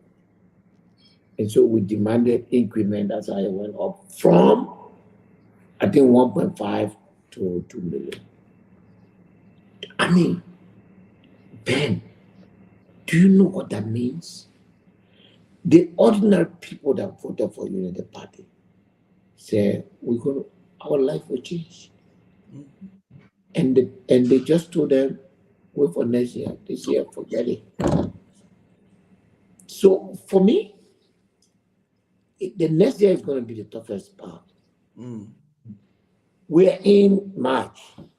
Yeah. We expect January, February, March. And March now pass. And we in April now. And we in May. The people will bring a budget report. They're not bring a budget. We'll take people in a place.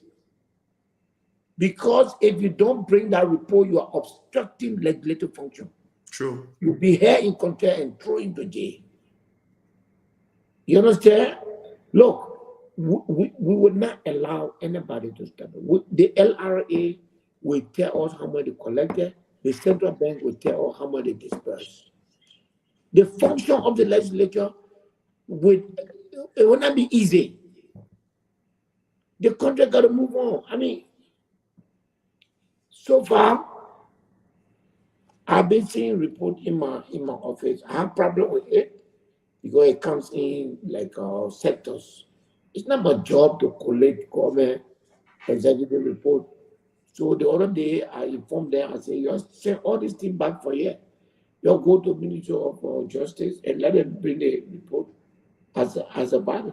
We need budget performance report from every money receiving agency. It will not be easy. If it doesn't come, we'll pass a resolution and authorize central bank not to release one check. Because it is the law. And also, the Minister of Finance must submit the budget in October. And so give you time to pass it, pretty much. Because part of the plot was the manner in which this budget was passed. They deliberately held the budget, brought us for 1 month, and put it in the president letter that we are going to stay for 1 month. You understand? And everything was done, bad. That place is not small play. So somebody came to me expressing frustration. I told the president, I said, no, he can't do it like that. They think he's CSO, it didn't happen one time. Let's target change in certain place, achieve that, and then move. Let's do it small. But it is a mess. And guess what? It's been perpetrated by the executive. But me, I'm not talking. This year passed, that credit.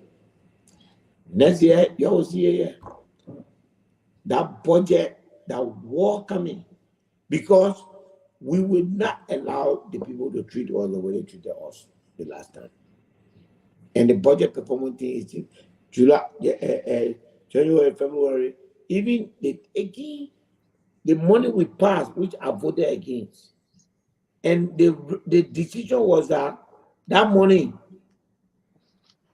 we must get a report before we approve a budget. That didn't happen because the whole thing was choreographed for 30 days, all the hearings. So throughout the period, the people were busy. We couldn't get nothing done. Now we are left with a bear hanging. They're going again. We're waiting for them. We got far more round to approve budget in the country. It will not be easy.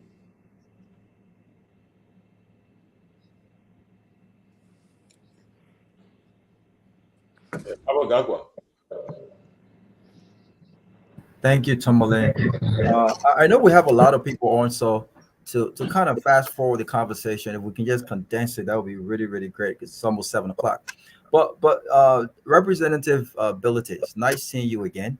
I ran into you briefly in Liberia. I think you were on fire that day. Yeah, something like that. You almost slapped my colleagues. No, I wasn't gonna do that. I wasn't gonna do that. But I think that before I even ask you the question, I want to commend you for what you're doing. Right? I think that that's commendable. But I don't like this approach when it comes to infrastructure development. I don't like the approach where individuals are having all of these projects being done in their respective districts and so forth and so on. In most serious countries, infrastructure development, funding for infrastructure development is funded through the government, right? In this country, you have the federal government that funds a lot of developmental projects. I do not subscribe to this idea of lawmakers, putting out projects on their own. I don't subscribe to that, and I think this has become part of the problem in our country. And so, why what you are doing is commendable. My question to you is that what are some of your plans to really help transform the legislature in the right way when it comes to budgeting funds for infrastructure development? This is part of your core responsibility, right? To make laws, oversight, look at the budget, and properly allocate, right, based on the needs. We will commend you all day for what you're doing individually, but what we want to see a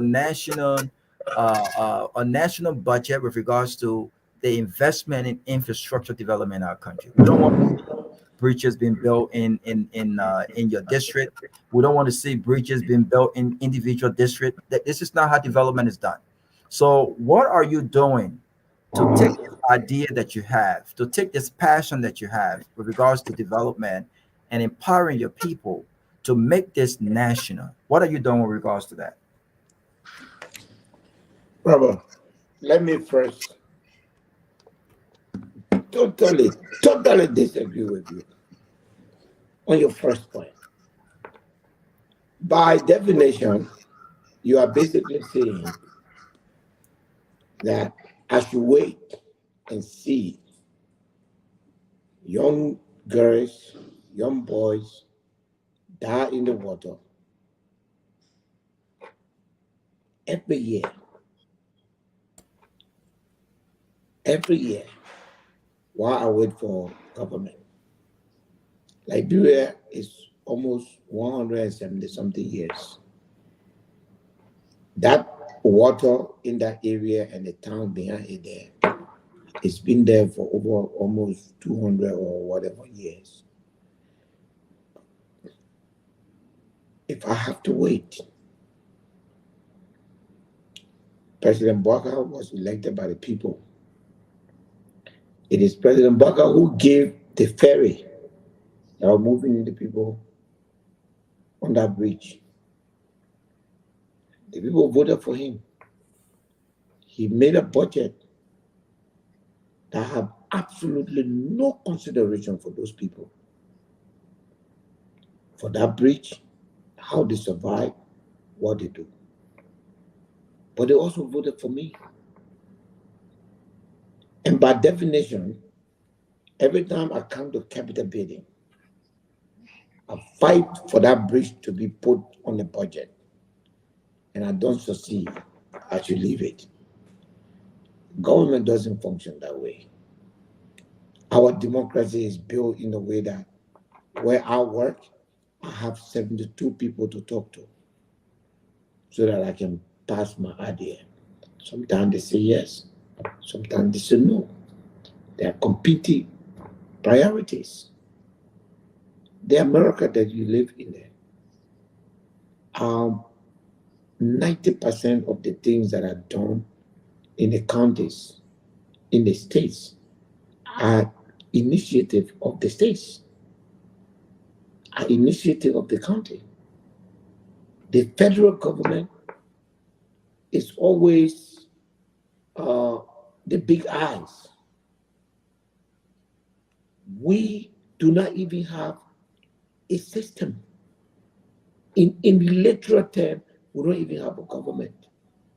So if you're telling me that I should put my people on hold until we get a proper system, I disagree. All I'm doing, and you see me doing it, and on this note, I'll probably demand that you accept both. I'm not developing my district and sitting down. Okay? I'm not developing my district and say I'm not going to fight for the house to be audited. I'm not developing my district and saying I don't care what they put in the budget. I'm developing my district. I'm helping my people with my role, but at the same time, I'm also fighting so that one day I don't have to be the one to do it. But my logic is that even though I'm not the one to do it, but if I do it, I'll be saving the life of a young girl, I'll be saving the life of a young boy, and therefore the failure of the system to look at those people must not be interpreted into my failure to look at them. So that I can say, and that's what every politician, in fact, what you are saying now is a perfect excuse for politicians to say I couldn't achieve it because for me to achieve it, everybody got to agree with me. So I do, but they are initiated. But I'll tell you what, right now as I speak to you, I have spoken to 2 foreign companies. One of them have already agreed to come and build a cassava plant in my district. Where once we build that plant, then we'll put a seed fund of $1 million. And therefore, we will just inform the people that from now on, bring cassava, we got something here, we'll buy it from you right here. So the cassava will get value. And we'll encourage people, give them money to start their farm. And so we're going to do that. I'm not going to wait for the government for that. Thank you. Thank you. Let me thank you. Let me say this. I'm not against people as citizens having projects. I want to be very clear, but I think it's hypocritical for us to criticize one lawmaker for, establishing a rehabilitation center and not giving him credit for that, right? Because we don't like him, and sit on this platform and want to praise Saint Musa ability, representability because we like him. I think it's hypocritical. And by the way, I like the guy as well. But let's be fair and balanced here. I think in one of your statement, Representative, you mentioned something about collecting pay and sharing with your constituents. We cannot create a 21st century government this way. Legislators and lawmakers, public appointed and elected officials should not be in a system that encourages begging and humanitarianism. This is not the reason why we elected lawmakers. We elected lawmakers to oversight, check and balance, and put forth legislature that will in turn benefit the entire country, including seeking the interests of their constituents. So if we have a health crisis in the country, obviously the health crisis does not only affect those in Monrovia or in Lofa or in Bassa, it affects your own constituents as well. This is the principle of governance. And so again, I'm not bashing you for what you're doing, because what you're doing is great, right? I saw the speaker at your event the other day. I saw a lot of great faces. These people understand the importance of infrastructure development. My question here is, how do we expand in this century as smart lawmakers and as smart leaders to ensure that our ideas is transcending across the country and not just in our district? We don't want you taking pay and sharing with your constituents. We want those people to have the opportunity to go and get jobs for themselves, jobs that are smartly created through policies, through government policy. I will close on this note, and I will ask you to answer this question. We're talking about rice. The president have released a statement saying that there will be no incremental increase in the prices of rice. Now, you being a student of economics just said this: the price of rice is not determined by a single president. It's supply and demand. But policy is also important. If the prices of commodities were determined by leaders in around the world, then Joe Biden will wake up. Joe Biden will wake up one morning and say, "Look, gas price must go back to when it was 159 cents, 179 cents, or even $2." That will get him elected. We have elections coming up. But sensible government, no, it doesn't run that way. It's about policy. So let me ask you this question: what policies are you, in collaboration with the executive branch of government, what policy are you guys focused on to increase rice supply and rice productivity in our country? If you just say, I'm going to build a farm in my district for my people to eat, it doesn't help the country. You don't build a 21st country. You don't run government this way in the 21st century. So I'm hoping that with all of your passion, all of your great ideas, all of the transformation that you have in your district, I'm hoping that we can transform and change the mindset in our legislature so that it's transcend across the country. This is how real government runs, and this is how you build the economy. This is how you build a system where people are not dependent on their lawmakers and they do not become beggars and, excuse me, egg kisser. We have got to stop this. Robert, I have seen you and listened to you several times, but I've never seen you propose or propound a logic that appears as twisted to me as what you're saying tonight. Because, and let me tell you why. You are telling me now that 42 young men who are currently, some of which are taking $100, so they go home, they feed their family. Some of them are taking 200, some 300. Today, the government of Liberia announced that it has taken from the payroll about 40,000 people that were not properly produced. Zero plan for these young people in my district to get a job.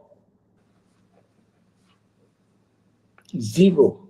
And you are telling me that it is okay for me to take $6,000 and put it in my pocket and buy business class ticket and fly around with it and give and don't care about those people, the system, and the point you are making is like in New Orleans. New Orleans and Manhattan are not the same. The life they're not the same. That is in America. There are some in Philadelphia. Is that West Philly? One of the most violent places in America. But yet, if you go to Camden or wherever, going down south, it's better. It is the way the world looks. We are in Liberia. Every Liberian will not simultaneously be there with, no matter how perfect the government is. Part of giving people jobs is that those who are the leaders provide those jobs. By the way, the 100,000 legislative earmarks that we are having, I'm going to put mine in agriculture. And if you're telling me that I should not do anything to feed myself, then what happened to the law of self-preservation? If I am hungry in District 7, I'm going to wait first for Maserado County to get food, or I'm going to keep my food for Maserado. No, I'm sorry, it doesn't work like that. I was elected by the people of District 7, and it is to the people of District 7 that I first and foremost owe my obligation to. If they're okay, I will move on to. If they're not okay, I will not look at anybody else. Absolutely not. The man who's supposed to look at all of them are Joseph Baga, not me. You understand? My job is that in my weak ways, if there's anything I can do to take care of my people, I'll do it. At the national level, if I come and sit down in that plenary, the national decisions that we're making, the whole government system, Rabo, is wrong. The entire government system is wrong. We have, 50,000 or less people working in the government. Guess what? Those 50,000 and less people are consuming 40% of the budget of this country with little or no capital investment. Nothing whatsoever. The people are literally a pawn in the way the government is structured. As their representative, I have 48 towns. Nimakande is maybe 60 years old. Not, those 48 towns have never seen light before. I came to say I want to be representative. Today, those 48 towns have light. The system was so bad in my district that the big market Secretary and Bar never have fruit in the market. When I'm coming from Morovia, I used to buy fruit. Today, because there are roads, if the market comes in Secretary, it's full with banana, everything, because the people now have access to that. I can't wait for Joseph Baga to do that. Then what is my call? Why I'm waiting? Why are we trying to put a national plan that I don't even know where is it? I gotta take care of my people. Don't fault me for that. What I want you to do, in fact, I demand that you commend me at the same time ask me to say, how can we replicate what you are doing for the country? But you were saying the same thing I'm saying though. I'm not saying what you've done is not great. What I'm saying is how do we expand that across the country? So take that idea, take that passion to make this a national idea with regards to infrastructure development. Let people let me. But I want you to answer the question though. What policies are you guys focused on to increase rice productivity in the country? Because policy is very important to help resolve this rice crisis. I get your point. One of the things, and I said on the local radio today, don't overlook. I said it's on my Facebook page, I think. The president can issue an executive order now and authorize every minister or every government appointee to have a farm between 1 acre to 5 acre.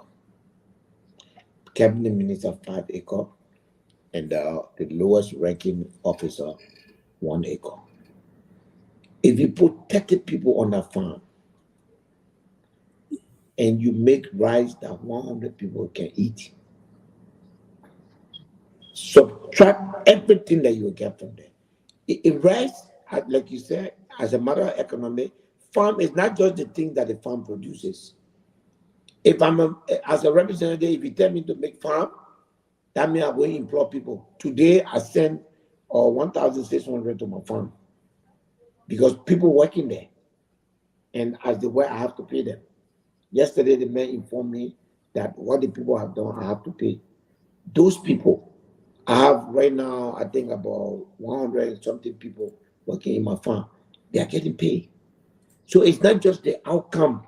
It's not just the productivity of the farm. It's the fact that now through that farm, somebody will pay their child school fee. Somebody will start putting roof on their zinc.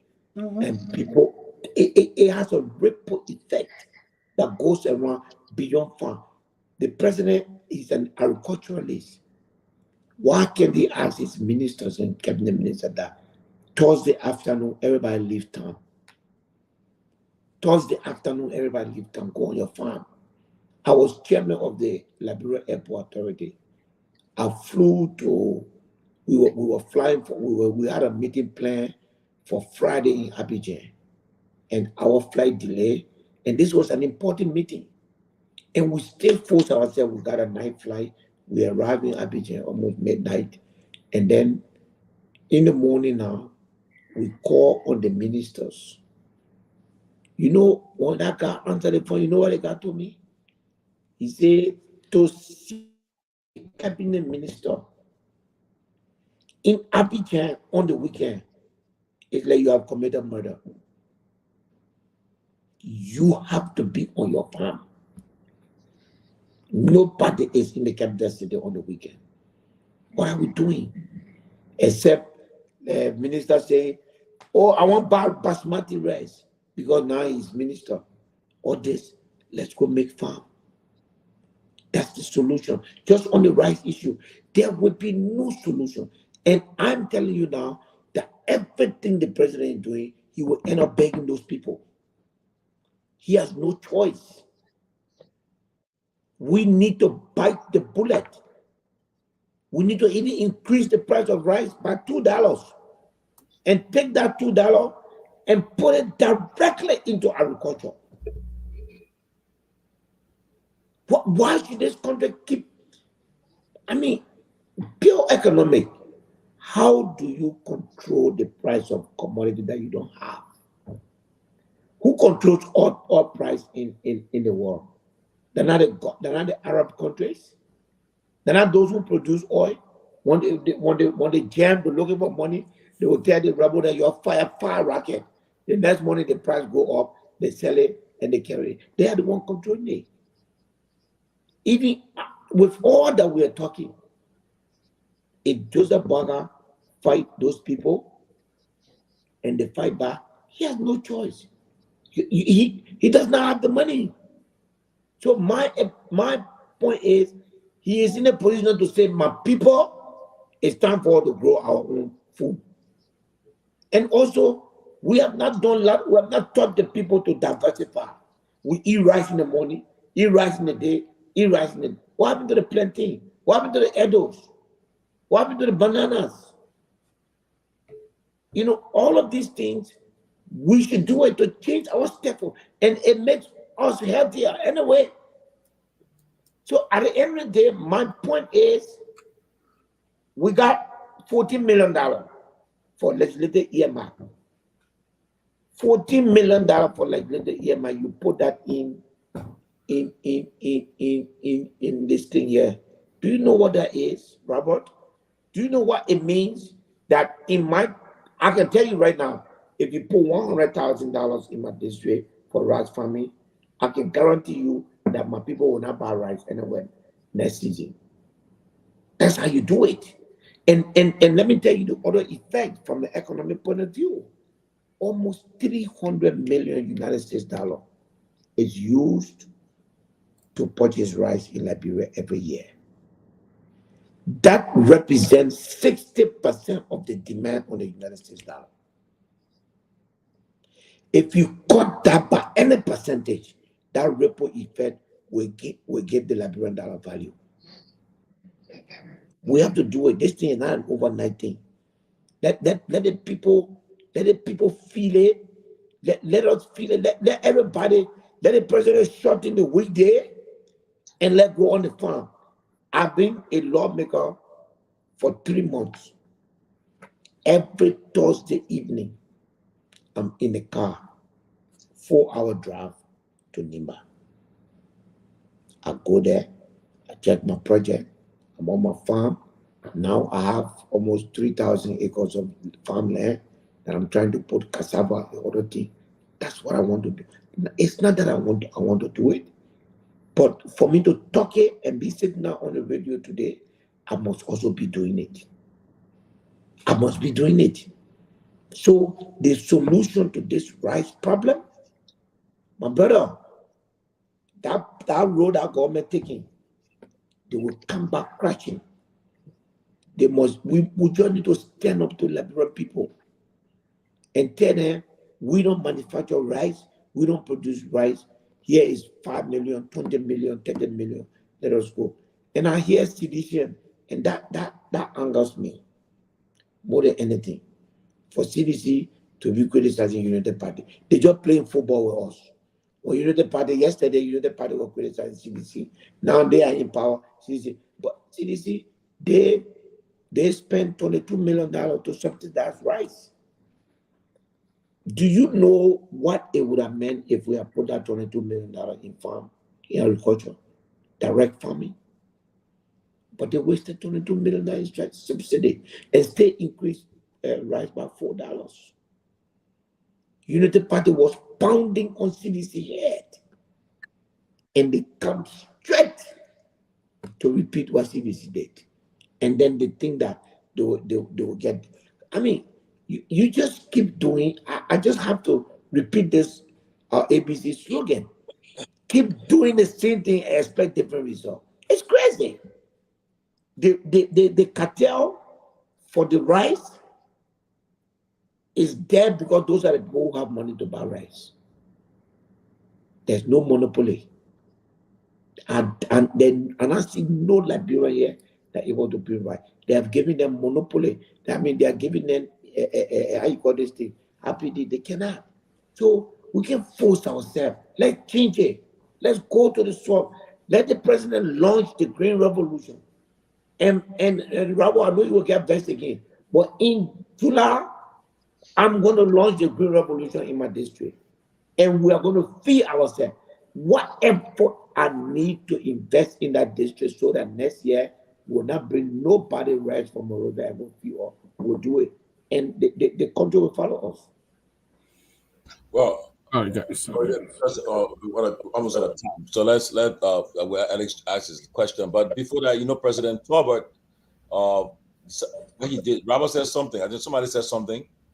They wanted to increase the price of foreign rice, importation of rice.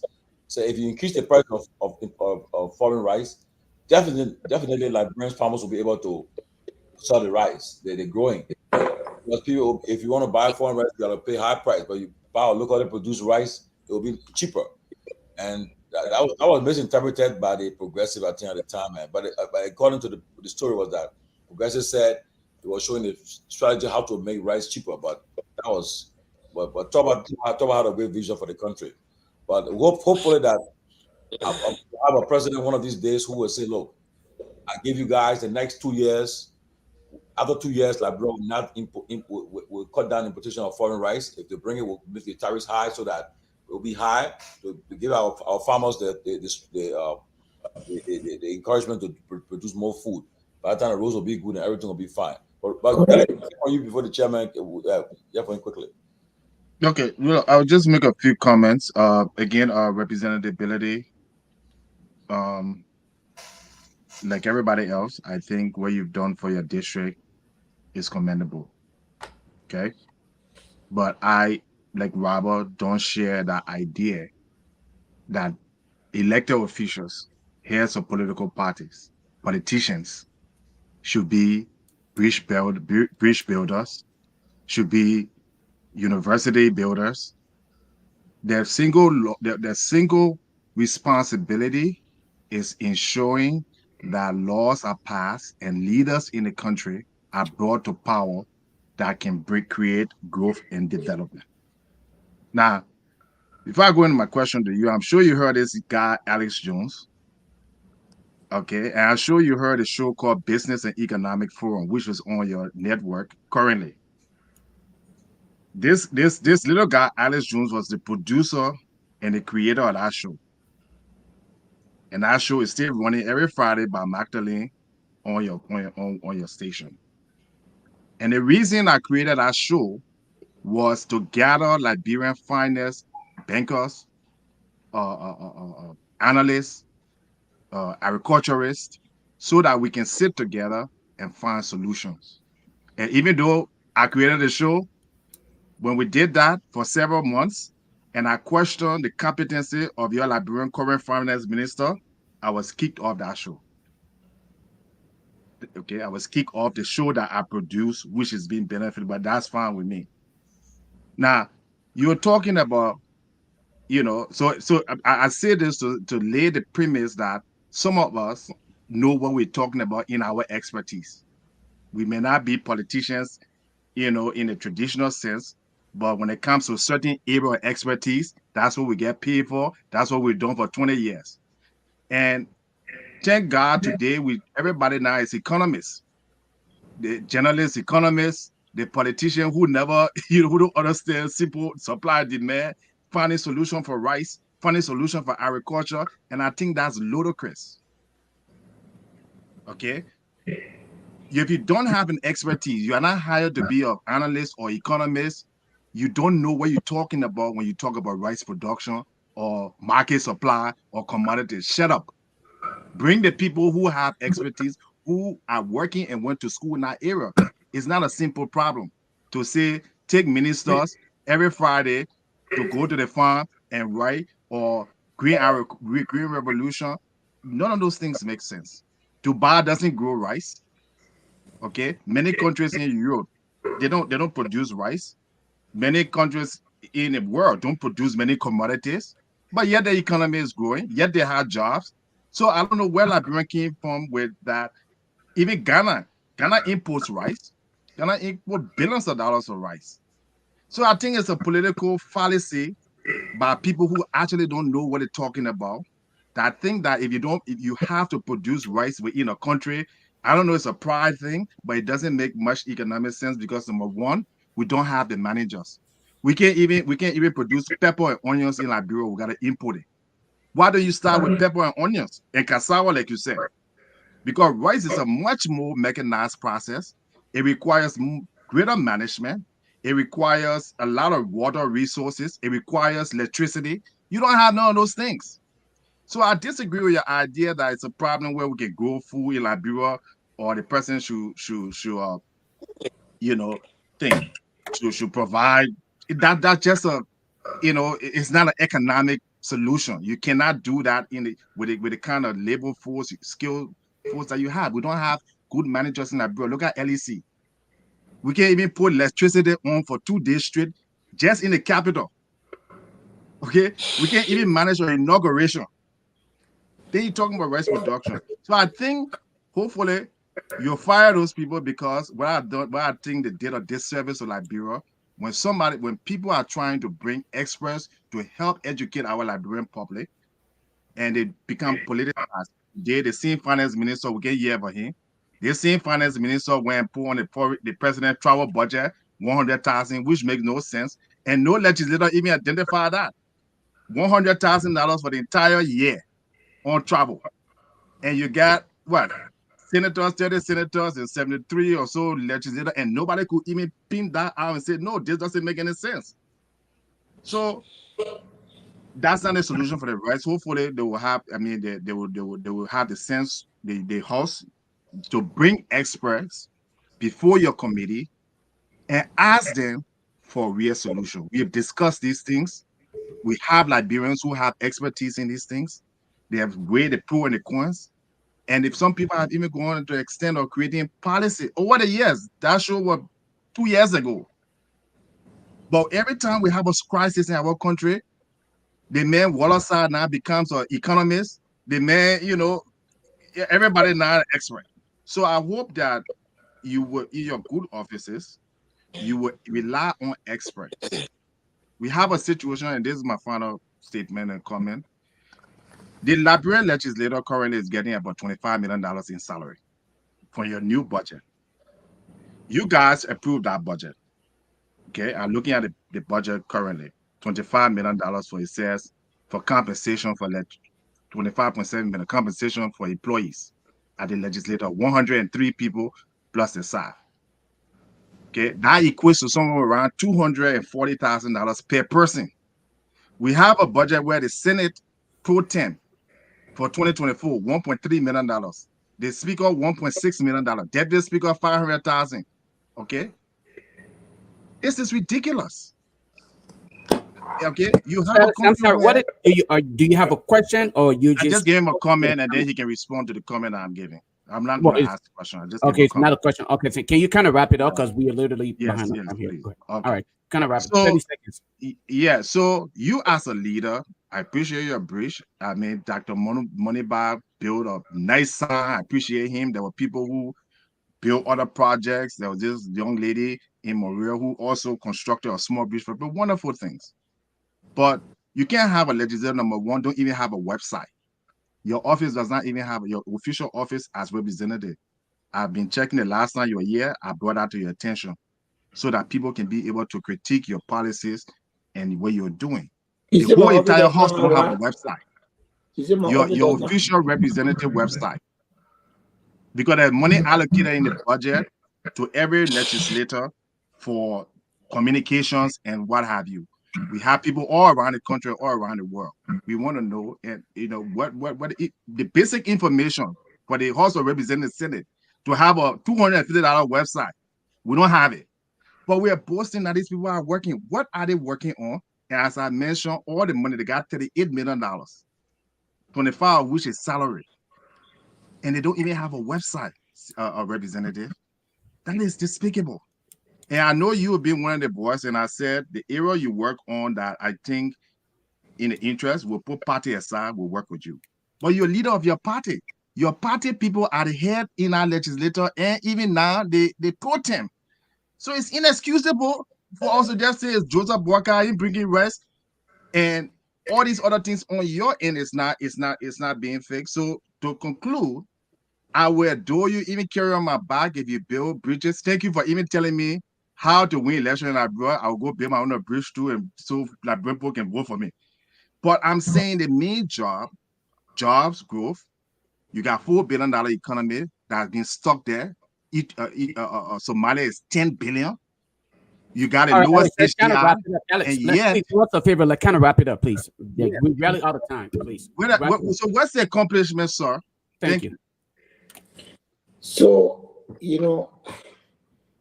I listen to you. First, let me admonish you that, whenever you have the opportunity to say something to the public, try to offer some solutions, even in your expose, it helps. The other thing is that you seem to be insinuating that the legislature does not deserve to have $26 million. I disagree with you. For now, until judgment day, I disagree with you. You also seem to be saying, unless I got you wrong, that the projects that I do, even though they have no bearing on me discharging my responsibility, and as far as discharging my responsibility, I'm very proud of what I have done as a representative. So therefore, I don't seem to see the correlation between what I do from a private perspective to benefit my people and what I do as a lawmaker in the discharge of my duty. You need to check that out. I have a full information system. I inform the purpose of a website is the same purpose of a Facebook page. If you see it otherwise, I don't see it otherwise. The website is to tell people what you are doing, to know the things they're doing, and let them see it. Not only do I have a Facebook page of Musa Ability, I have a Facebook page as a representative. And I feed them and I update them almost every day. I consider that sufficient. Websites were useful 5-10 years ago because Facebook was not as popular as they are today. You can check when last you went on the website, but you cannot check how many times you've been on Facebook in the last 24 hours. So the place to go for information is not website these days, it's Facebook. I'm there, I'm more active than you can think, and I'm very satisfied with that form of communication with the people. Your analogy about what should be done with the economy. You probably, because I'm sure you're not talking to me. I'm a student of economics, so I understand economics. So when you are speaking to the public, break it down. You seem to be, and I understand sometimes your anger. And I understand a lot of, people anger. You seem to be expressing. You spend more time appearing angry than Uh, you have some genuine propositions that we can work on as lawmakers, but pointing finger, my brother, you are talking about a deputy speaker a budget of 500,000, but you did not compare it to the last time. You are talking about speaker budget of X amount. You did not compare it to the last time. This legislature has cut down its expenditure by over 50%. This is the people representation. You have one ministry, for instance, the Ministry of Finance, that has over $70 million. You have government agencies where the children and none that can even harness 5,000 votes, but they are operating 5, 6, 7, 8, $9 million. And then you have what the government is about. Government is about representation. Whether you like it or not, we represent the people. Our budget of what, 26 million? I'm against that budget. That budget is nothing. It doesn't represent what we do for our people. Okay? If you want to look at, and this is why, and some of the things you said tonight are the reason why I am pushing for the legislature to be audited. Because if the people know what the legislature is doing with whatever is assigned to it, the current explanation you got will subside. But the lack of transparency is putting more cloud on them, and they need to remove it. And as long as we are there, we will work to remove it, because it is extremely important that people know what the legislature works with and the things that we work with. And so when you take government and you look at it in one prison without seeing it from the perspective of other people, you will be an activist. And sometimes being an activist, it doesn't offer a lot of solution. You are talking about rice. I'm telling you, at the end of the day, how we solve rice problem in our country, that's the staple. You know something? You talk about Dubai. There's a reason why they don't feel that they need rice, because they got something else. You understand? All of these countries you are calling that they don't import rice, they do have something else. They have something that they can use. We have a soil that can be used for.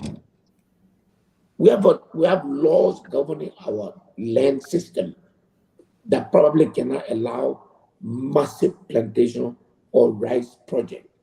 Therefore, communal farming helps. It does not solve the problem. It alleviates it. Today, if rice business, if you have at least 20% of the rice being produced in Liberia, will not be in this crisis. The Liberian dollar will not even be as high as it is today. That's true. It will not be. The Liberian dollar will not be as high as it is today. So, taking 2 million people, 2,000 people, and telling them go and feed 30%, that's a lot that you will be taking out of the system in terms of the need. It is not the solution. The solution is long term. The solution is, but if you assume that everything is bad, if you assume that there are no managers, then it means that you have given up on Liberia. I'm sorry, I cannot give up on Liberia. At the end of the day, I know that we have electricity issue. I know that we have all of these issues, but I also know that we have to stay here to solve it. So I cannot give up on Liberia. Not because we don't have good managers to do the thing that should be done. Then we should go, no, don't give up. You have to come and become part of the system. You have to come and get elected. And even if you don't get elected, come and be part of what can change this country. Don't make yourself to look different. The Liberian society, as wayward as you see it, is very conservative. It has a tendency of initially rejecting new things, and you have to persist, and then it gets used to you, and then it will start responding to you. So for me, I just want to tell you that look, while we are looking for the big solution, for me, I will be in the fight for finding big solution, but I will not tell my people you'll wait until we find big solution. I will continue to do whatever little thing. I'm launching a Green Revolution program, which means I have 48 towns in my district. I'm going to go to them. You'll do communal farming. Again, it's not a solution. But guess what? If I empower those people to go and make farm, if that town was consuming 100 bags in the year, if they get 25 bags in the farming, they will require 25 bags less. They will require that money that you guys can send to them from America. That money will not be used for something else. It will be diversified. Life will never be the same. And then the country needs to have Nigeria in 2017 was a net importer of rice. In 2017, 7 years later, Nigeria is exporting rice today. So we can do it. There is mechanized farming. You talk about small farming. Ivory Coast is either the highest producer of cocoa or the second highest producer of cocoa. Guess what? There's not a single plantation in Ivory Coast. You understand that? They are either the highest or the second highest producer of cocoa in Africa.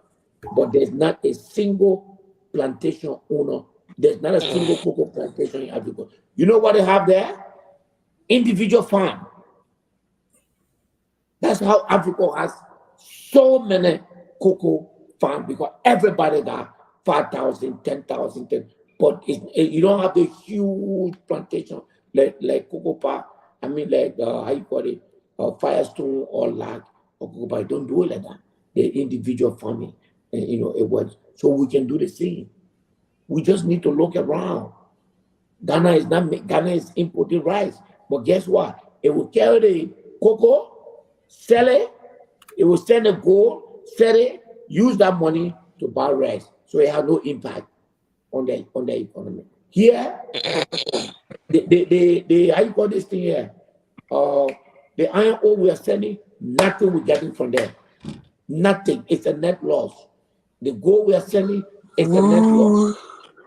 Unless we change all of those things, life will never ever treat us the way we want to do it. So there's a lot of ways we have to, and we must change our country.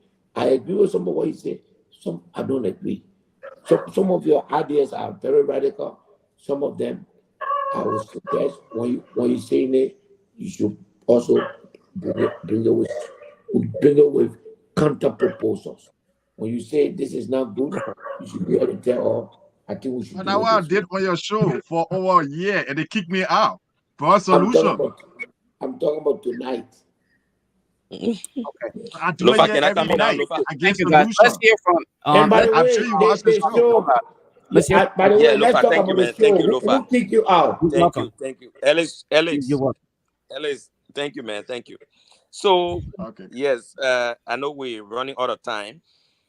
I still got some questions, but then it seems I have to just tailor it down to a few issues. But the situation between the president and that of the importers.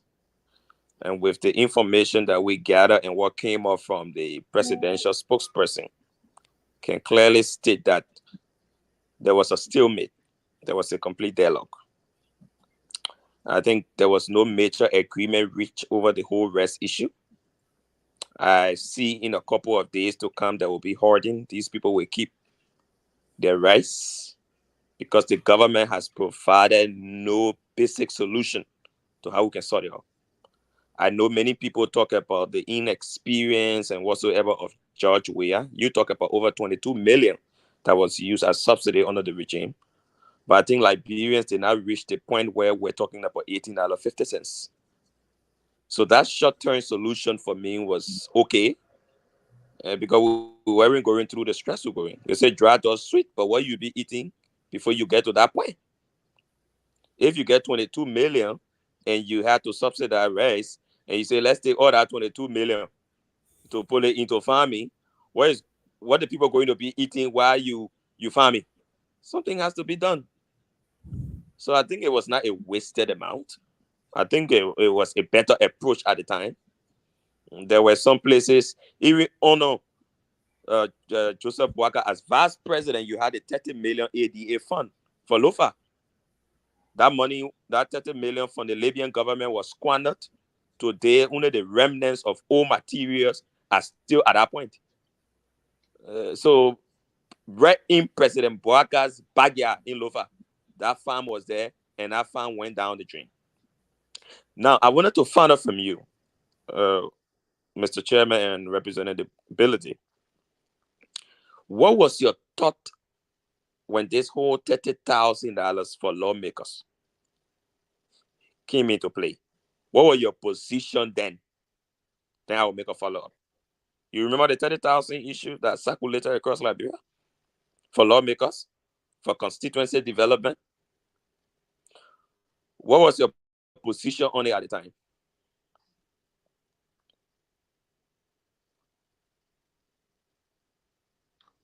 No, you are muted. My position was, and I spoke to those who I knew, those who I have contact with. Number one, it was given, it appeared as though it was a bribe for the passage of the budget. That's how I saw it at the time. Number two, it did not require any accountability for the legislator to say or come back to say, this is what I did, and with this money. And there was no regulation covering it for its work. Number three, Number three, the way it was given, the manner in which it was given appeared as though it was given under the table. Because it came only when it's time to pass a budget, and it was given before the budget was passed. So it appeared like an inducement for the passage of the budget. So what's the difference,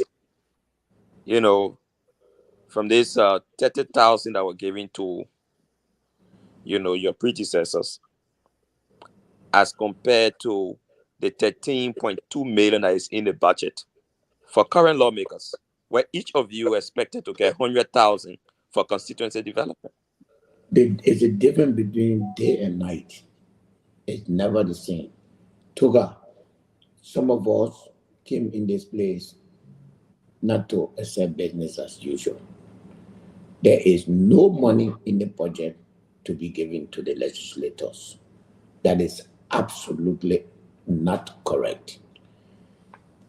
This money has rules and regulations. The lawmaker will have a constituency meeting. He and his constituent will identify a project and submit this to the executive for implementation. It is not a money that will be given to lawmakers. Absolutely not. Not a dime is coming to lawmakers. Nobody will tell you that. Okay? If you give $100,000 to a lawmaker and say, here's the money, go do corruption, I mean, go build house. You are encouraging corruption. That's stealing. I can never be part of that. That money is not coming to the legislature. It is staying in the executive. The legislator, that money is for legislative earmark project. So you want to build a school, tell the less people have identified that a school should be built here for the money. If you want to build a clinic, you say that's how it's going to be. No lawmaker is going to receive a dime of that money. But chief, constitutionally, your job is to make law. Now, what you're saying is technically lawmakers will be earmarking projects, and money are already set aside for those projects for lawmakers to say, "I want to do this." So technically, you're taking some executive functions. That is my issue. No, my brother, go read your constitution. The budget is mine. I do appropriation, and that's what we are doing. The budget belongs to the legislature. We appropriate the money. That's our function. So if we appropriate to say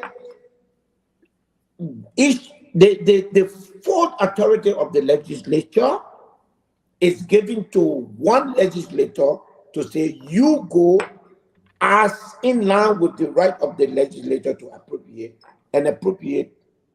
and earmark this place. We're not spending it. Execution is the function of the executive. That's why they call them executive. We make the law. Just lastly, they show already done. Just lastly, now I want to also know from you, Representative Ability.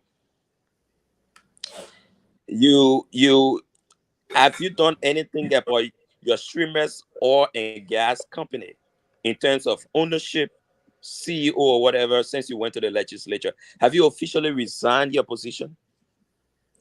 I resigned being CEO since 2018. So you got no stake again in the company? The company for me. I'm not the one running it. Exactly. It belongs to me. You didn't see my asset that I declared? No, it got to do with the code of conduct. You're a legislator now. Do you have any stake? You're still saying the company for you. It means you have a stake in it. It means you decide the day-to-day run. Then that contravenes the code of conduct. That's not true. Isn't that so? Cody, we are on air. I beg you, please give Toga the chance to quote the part of the law. I mean, this is the public information. Yes. I want you to quote the part that say that I cannot own a company. The code of conduct, you can. Yeah. Say it. We're here. But you can't be a lawmaker. My brother, I am not running the company. That is the point. Hello. You can. I can provide the information. I can give it. If I have posted it on my page and all before. I have posted it on my page.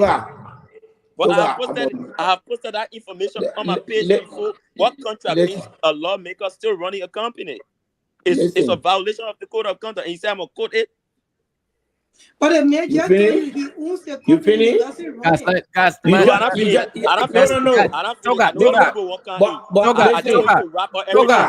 Toga, hold on 1 second. Toga, let me repeat. Let me repeat. Wait. Let me repeat. Toga, no, let me repeat. Let me repeat. We want to take some calls and then we'll Yeah. Lofa, please. I just wanted to wrap up my final issue. Let me repeat. I know, the show is wait now. Hold on 1 second. Listen. My final issue. Toga. I will provide it. No. I'll put it in the chat. Toga, let him respond. You cannot. You don't do that. I will not allow you to do that, sir. The point I'm making to you is this. Streamers belongs to me. I own it. In 2018, I stopped being the one running the company. I hired a CEO to run the company. The meaning of CEO is the Chief Executive Officer. I stopped running Streamex from 2018. So what I'm explaining to you is that as a lawmaker, doing a business or owning a business If that is a violation of the law, I would please like to share that law with me and I to would the do that. public. I would do that. I would do that. The difference between I would do that. owning, wait now, the difference between owning and running is a huge distinction. I repeat, I own streamers. I own streamers. I would do that. Just lastly, Mr. Billete, because of time. Lastly, I would do that. You should I would have put it done in the that chat before you for asked me the everybody from the question. show to see. The last one, the last issue. Mr. Billete, I wanted to know from you how much because it been in the air that you declare millions in terms of your asset declaration. Now, I don't know, on some reform policy, what are you thinking about that when people declare their asset before the how you call it, the LSCC, that can be attached to with your taxes you pay on those assets? Because there is one thing about declaring asset, and there is another thing about paying taxes on those assets. But most of our lawmakers, most of our lawmakers are declaring huge assets that are not accompanied by taxes paid on those assets. I know that when I contested for office, I did show the taxes paid on the asset I declared. The LSCC and the declaration that are ongoing from all of our lawmakers are attached with no tax clearance. Can we look at a reform policy so that asset go vis-a-vis with the taxes paid on those assets? Okay. Now, two things. There's nobody in the Republic of Liberia that pay more money on their personal income than Musa Hassan Bilete. I challenge any human being living in Liberia to show a tax. I pay annually $36,000 on my personal income. On my properties, last year, I paid almost the same amount, almost 30-something thousand. I must be out of my mind to show taxes, to show ownership of properties that I don't pay tax for. You got to be talking to somebody else. That's not me. That's ridiculous. When you own it, you have to pay tax for it. Okay? In fact, when I declare my property, I went beyond that. When I was running to be representative, all I had to do was to just, because I was already paying taxes on my properties. So it was just to carry it for them to see it, and they give me tax clearance. Okay? There are few people who can get tax clearance at will as individual. I do, because all my personal income, my property taxes are fully paid. And it's a lot of money. I pay a lot of money every year. And to God, I dare you or anybody to show any Liberian that paid more tax than me. The thing is, I'm telling you now. You declare around $40 million, is my understanding. That you declare around 40 million. Can you tell the Liberian people how much tax did you declare on the 40 million asset? Because you're talking about 36,000. That is very infinitesimal to a 40 million asset. If you're declaring around 40 million, what tax did you declare in that 40 million? You're asking the AU student now. Just be talking. Let me say, no. Let me tell you something. Yes. Assets and tax payable are not the same. And I thought that you know that. Assets, you have houses, you pay tax on them.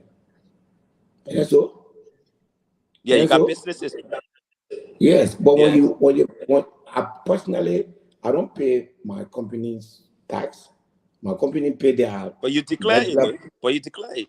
Because it's mine. The tax liability. You can declare the tax money as well.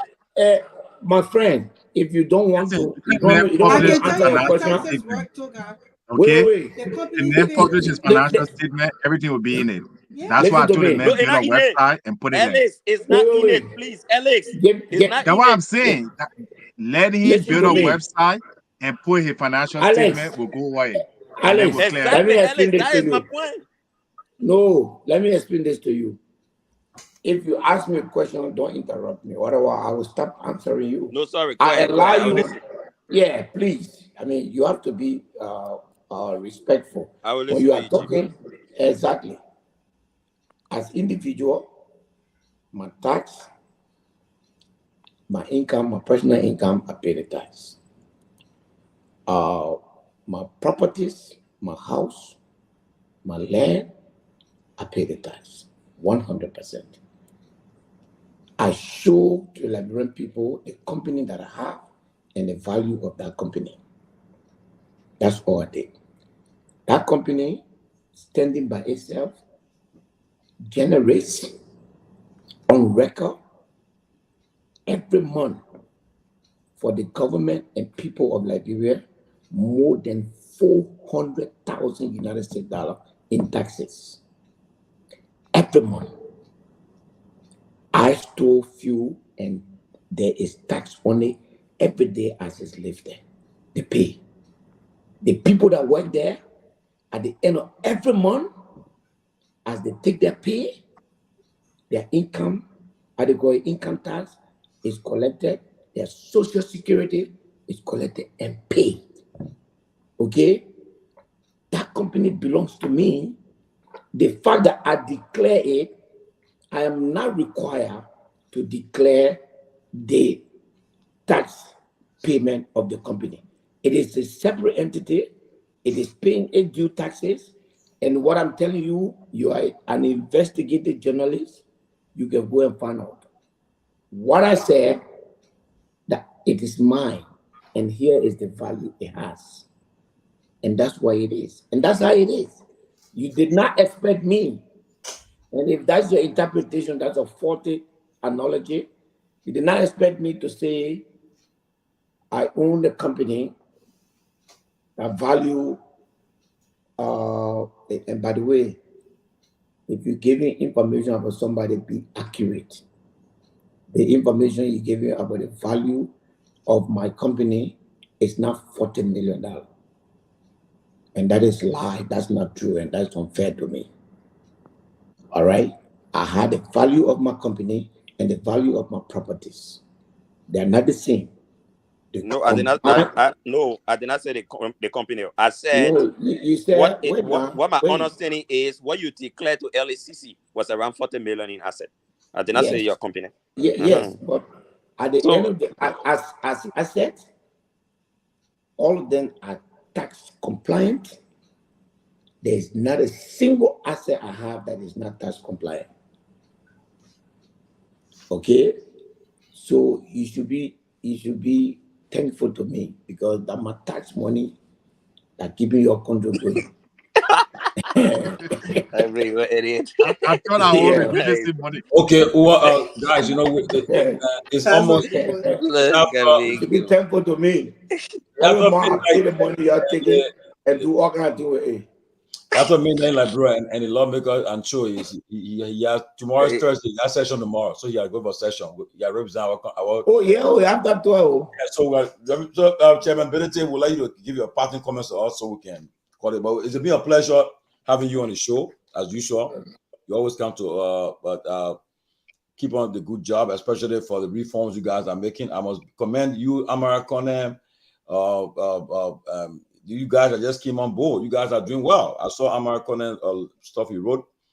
I think is well positioned, and I'm sure in the next few days you'll be on our platform. We're in touch, so I'm happy that he's at least we'll be bringing him to come and double down most of the stuff he's putting up there. It's good for our country, but you guys promised to bring reform and to transform it, and I've seen it already. You guys will keep it up because right now, I don't know we're living, but right now since you signed the budget, corruption are open, corruption wahala. Everybody in the cookie jar now. Your Ministry of Finance people, your people from the drug place, they're all into all kind of stuff. Health Ministry, all of them. We're hearing all kinds of news coming out. And we got documents with it. So we will bring the documents, we'll publish it, and we'll call the people out and we're holding accountable. But The, Chairman, the science to me is troubling. it's very Honestly. troubling.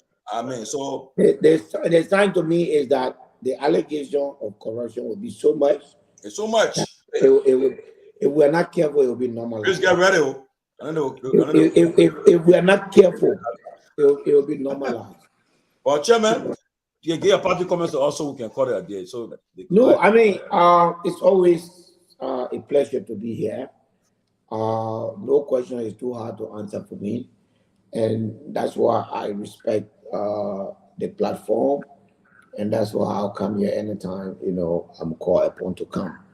And let me also say to my brother Alex, not Biede, but Alex John, Chuchu. Look, I think you have some great ideas. We should find a way to make it work. Listening to you, it looked like you seem to have given up. We should not. It's frustrating, but don't give up. Unless you are telling me that the show on my radio belongs to the Ministry of Finance. If it doesn't belong to the Ministry of Finance, I guarantee you I will investigate why you were removed, because that is not in our ethics. Please do that. I would appreciate it. I don't know much. who is in charge, but I will. Is Madeleine say I co-produced the show with? The show is currently still going. That was radio removed for station, the single fact. that radio station is not a government station. In fact, it is not even a pro-government station. And so they brought the finance minister at the time he was campaigning, and I asked him some very tough questions which he could not answer. And Madeleine and the other people there, because they were supporting Borgett and the rescue people, they interrupted me. They supported him. It was very unprofessional. So I hope you take action against it, because I would not expect that. Truth FM has a standard that we will protect at any cost, and I guarantee you that I will look into that. I want you to know that for me, it was very important that you speak your mind. Truth FM is not a pro-government station, by the way. It's not a pro opposition. It's just there to send information. I used to listen to you some of the time, but then I will find out tomorrow and I'll get back to you. But please don't give up on Liberia. And when you have a legislature as what we have, that is basically designed to be non-transparent. Those of us that want to change it, give us the benefit of the doubt. Don't. Sometimes not everybody is so strong. There are some people who are fighting, and if you take all of them and say all of you are this, you weaken those people's resolve. You should be able to always distinguish so that more and more people can join, the fight for transparency. Alex, like I said, look, my man, I'm in a public space now. I know how to govern myself, properly. I wish something like what you brought up just now about me owning company and being government. I wish those were some of the issues we have in this country. I mean, in a country with so many issues, I'm praying that we reach to the day where things like you cannot own a business and be in government can, because that means we have gone way in front. But we're getting there. So for some of us, we are cognizant of that. We are mindful of that, and we're trying to demand. That's what the business I do is now with government. I have zero relationship with government. It's absolutely 100% private. No link, no relationship with government. And I stay in that corner to make sure that my business give me money so that I will not go running beyond budget. You should encourage me to keep my business alive, because as a lawmaker, if I cannot find livelihood somewhere else where I'm making honest money, then you now want me to join the bandwagon to start robbing the Liberian people. That is not the way to go. But thank you for your question, and hope and the rest of the guy, Grace. I'm waiting for you to get on your back. You know, at the end of the day, you owe me that. Yeah. But thank you for your comments and your comment. It's tough to get your flag of approval. Get that tonight. You know, I'm grateful. And Julius, as always, thank you for being there. And Robert, you are the man that I disagree with most tonight. But thank you for the conversation. I love it. I mean, you guys are just exceptional. Thank you very much. Thank It you, was Chair. nice having you. Thank you so much, Chair. Thank you so much. And it's been a pleasure having you, and we look forward to engaging you in the coming months. But guys, we what a time! But I know on Friday we have for the first since the election, the first presidential candidates will be who took part in election will be on our platform for the first time. He been here before, but since the election, all the candidates that didn't win, they have not come on. We have not seen them yet, but Dr. Moneyba has braved the storm to appear on this platform on Friday. It'll be interesting to have the Moneyba with us, engaging us about the future, his future, the president, critiquing President Boycott 100 days, and also the issue of the rest. All will come up. Trending issue will be discussed. We have an interesting interaction with him. Look forward to having him on Friday. So let's get ready, do research, come prepared. He's a very brilliant, young, smart guy. He come prepared. So come with your question. You see just now how your broad question to boost up the chairmanability, he pushed back. Yeah. So that you come unprepared, the man will push you back. You got to come prepared and to bring it to the fore. That's how it's going to work. But already the 2029 election, I tell people already started. People already started the election. Take it or leave it. You see they Hold on a second, Audrey. how they call it, the rescue team is cracking. I saw a post on my friend again, Martin King Strong, I one of the guy who they put a deputy press secretary. I mean, honestly, liking or hating, but he doesn't mean his word. He's fearless. He comes coming fiery. And we heard hearing about the issue at the Ministry of Finance. Somebody got fired from there because the person refused to comply with his boss' attempt to undermine the public trust. I know Juman Jara is saying that we come with evidence. We got evidence, Juman Jara. We'll publish it. Let me let you know, brother. Put the conspiracy here. We come with evidence, so we'll produce it. Man, Toga, trust me, man. We come prepared. So, and then I just heard about the Minister of Health too. Something happened at the Minister of Health too. We'll get the documents to follow up that too. So we're not leaving those two on a turn. Everywhere we see fire, we're gonna go there and we'll dig it out and we'll bring it to the full platform. So guys. Grace, maybe we'll start with you and get our parting comments and we can call it a day and get ready. If tomorrow, anything happens tomorrow that emergency, you'll hold up the use my. Let's see what happened about we'll skip for Friday. Mm-hmm. Go ahead. I want to do my closing. Yeah. It was nice having honorable ability. You know, we as Liberians, when we see something really commendable done in the country, we have to applaud the person. And you can walk and you can chew gum at the same time. This man started this project when he wasn't even representative, although people saying that he wanted to run, but he wasn't representative. He started things for his people and he wanted to get it done. It got done when he became representative. For the kind of system that we have, when you go to the higher level, it takes a whole lot before it can trickle down to the lower people in the different districts. You cannot wait when you have the ability to do that job. And that's exactly what Musa Ability did. He did not wait. If most of the representatives were doing that, they were like people like Yaka Koliba were just paving the road from in the district to the main road with the 30,000 and 40,000 that are getting per whatsoever time. It would do something for the country because the system is not like the American system, and some of us fail to grasp it. Although we want them to do things as a whole, also when they do things as a whole, we have to accommodate them and praise them. And actually, commend them for that, so they'll be able to have the guts to continue to do these things. And exactly what he said. If you come here and I do some stuff and then you talk and I don't have strong, everybody can take it and say, oh, you know what? I don't even want to do anything because the people will say this and that. Every small thing done as Black Bro would be good for the country. Then that's my point. Although we wanted to do it on a higher level where they will pass bills, before they get to that stage, whatsoever they can do for the common man, for some girl to not drown in the water when she's crossing, that's a good thing he did. And I also want to say that they compare Dillon with Musa Belete. There is no comparison there. Dillon started his stuff when he was already senator. He started doing that on his personal level. Before when he was not senator, he was throwing two rest paying your hand to people function trying to eat. So let's just clear that when you can't compare the two, you cannot. I also want to say that the people in the country, especially when it comes to agriculture, I disagree with you, Alex. Agriculture can start on a lower scale when it comes to rice situation for the country. Rice is our staple food. If we cannot play our staple food, who are we?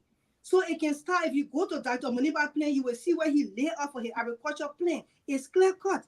You start to do, you start to take districts or maybe counties to put them into position to plant other things besides rice and plant rice as a whole, so we can be able to import and export other goods to be able to bring in more rice to our country. At the same time, we're eating our own rice. For your information, I have a farm in Liberia. The people, I got 27 employees. They make rice. Sometimes they plant rice. I received a country rice in the America that they send it to me. They send me different things from on the farm. And I get these things, and the country rice is very, very nice. So if our people start to learn to eat our own food, bringing the other rice will not be so much for attention for them. So they will be able to eat our own food. And then also farming brings in employment.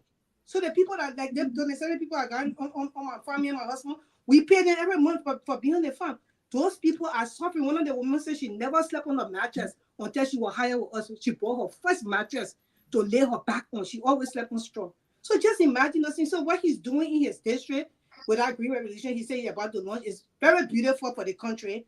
I want it to happen, and I will support him on that. But I just want, before I close, I will say that Dr. Moniba plan says that you should create modern food production zone in each of the 16 counties to ensure progress towards a national self-sufficiency. So it's a progress towards the self-sufficiency. In the meanwhile, while the people, when you stated that he said the other day, with the assistance program or giving farmers loans and stuff to be able to bring more farming into the country. So all those things there, it brings jobs. We have our own food. We can export banana and export different other things that we plant. So these are the things we're looking at. I really applaud Musa Belete for what he did. I think it's a beautiful thing that he did for the country. If our legislature start to do those things at the same time while they're working, because I said that you can eat, come and walk. While they're working in the house, to be able to work with the other people who always disagree on all the developments and the bill that they want to pass, while they're working on that, they can also be working to help the country in that way. Thank you. Tomalin, give me a second. I have somebody out here who really wanted to talk. They'll use my 1 or 2 minutes real quick. Let him just talk or speak to that, and that'll be my time. Jan, go ahead. Yeah, Lofa, thank you very much. Thank you, guys. Great show. I joined late, but I appreciate everything that you guys are doing. I just wanted to take this time to say something quick to the chairman. Chairman Belete, this is Jan. Let me first start by saying thank you for the project in Nema County. I think that project is going to save life. It's something that region needed, and thank God you did it. You did not depend on government. You used your own resources to do this work. Thank you very much, Chairman. Thank you, and God will be with you. The second thing I wanted to say is, sometimes every good deserves another, and it's worth praising. And I will say in this public manner, look, my mother was dead. My mother died a few weeks ago, actually a few months ago, and I went to Liberia. On my way, I called Chairman. I said, Chairman, I'm on my way to Liberia to bury my mother. I need help. And could you allow me to use one of your vehicles? And I'm saying this because it means a lot to me. Chairman Belete never flinched. He said, yes, when you get here, let me know. Just as he said, when I got to Liberia, I called the chairman. I texted him again. I said, Chairman, I'm here. Just as he said, the chairman sent me a vehicle along with a driver that took care of me all along when I was there. He told me that I can keep that vehicle until whenever I leave. He did that. He stuck to his word. Even when the vehicle broke down, I called Chairman. I said, Chairman, the vehicle broke down. He said, don't worry. I will send you another vehicle. the chairman did. And we used that vehicle to transport people to bury my mother. Why am I saying this in this public manner? Because the chairman did it at the time that I needed it the most. And this is when you know really who stands with you as a friend. Chairman Ability, I want to say thank you. I will continue to say this. It's not going to be the first time you hear it. Any show that you go on, Chairman, I will be there to say it. Because what you did means a lot to me. And it meant the whole deal to my family. I will forever remember that. Thank you, and thank you for the good work that you're doing. Take care. Thank you. Let me close out, Tomalin. Yeah, let me close out. Let me say this. We will always commend good. When people do good, I think it's incumbent upon us to commend them. But we should not confuse commending people for the good they've done with how it should be done. And I think as a panelist on this show, I think we've got to be honest with ourselves, and we've got to not be biased in or selective in our criticism. And to say that the system in Liberia is not the same as the system in America, when it particularly comes to the overall point that we are making with regards to how infrastructure development works and how it should work, I think it's hypocritical, because when it comes to everything else that is wrong with Liberia, we don't make the flimsy excuse as it relates to the system. We know we have a systemic issue in our country, right? And when we're criticizing other people and other leaders for their lack of leadership, I don't see us reference the system. I mean, it's easy to say the system is bad, but who makes the system right? The people responsible to make right the bad systems are those who are elected by the people. That's who are responsible. And so for me to hear Grace mention the system, I'm shocked, because I don't see Grace as such person. I see her to be firing. She doesn't take anything for nonsense. I'm not even sure if this is Grace speaking tonight, only because she's trying to make Representative Musa ability. I'm really shocked, Grace, and I respect you. I will respond to you. And I respect the power that you come with, even though we don't always agree. But I've never seen you use the system as an excuse to criticize the lack of leadership, the lack of vision, and the lack of doing things the same way. It is the very system that the very representatives and lawmakers have used to do things that they were not elected to do. Have you listened to Sir Joseph? People have said Sir Joseph is the best lawmaker simply on grounds of his humanitarian gesture.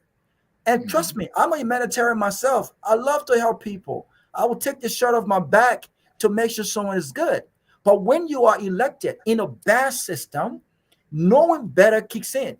And when you know better, you demand better, and you ensure that better is done across the board. Musa representability is committed to his constituents. The interests of his people must come first. I don't deny that.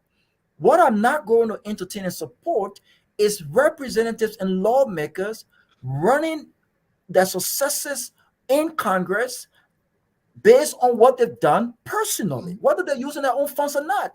This is what we continue to frown on when we talk about how many bills have been passed when it comes to healthcare reform. How many bills have been passed when it comes to job growth? How many bills has been passed when it comes to infrastructure development? How many we're talking about the rice crisis right now, and our lawmakers are talking about $100,000 they've inserted for legislative projects.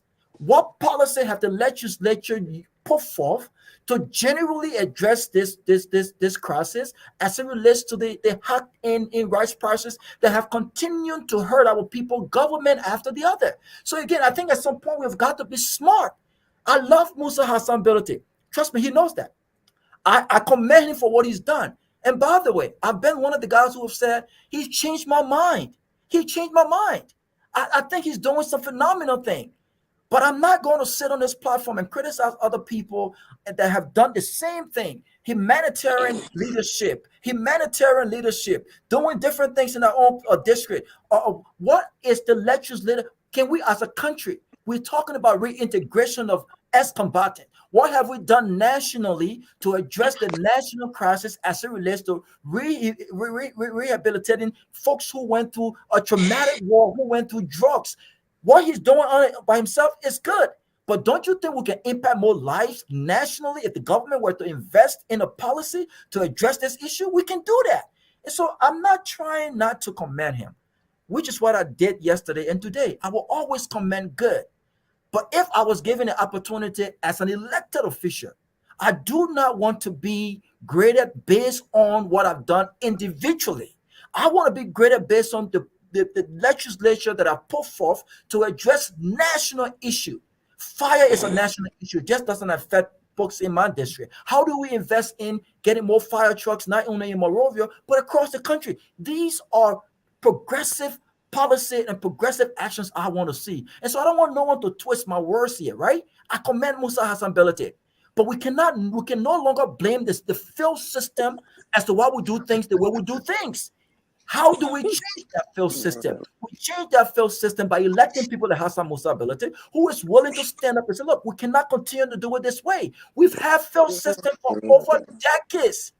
Field system and field politicians. When are we going to change that system to make it work for all of us? The Ghanaian system is working for them. The Kenyan system is working for them. The Liberian system must work for us, and we must change it. Thank you. Somebody give me a 1 minute. Yeah, Okay. thank you. No, let me Guys, the guys in the studio gotta go, man. After almost 1 I gotta o'clock. go to bed. I gotta go to bed. Let me say clearly, and I will take cue from Robert. Yes, please. I will take cue from Robert. All right. I mean, we come on the show and we grill other people, and the show cannot be based on who our friends are. Musa Belete. Except you start supporting Musa Belete. 1 minute. Guys, Musa Belete.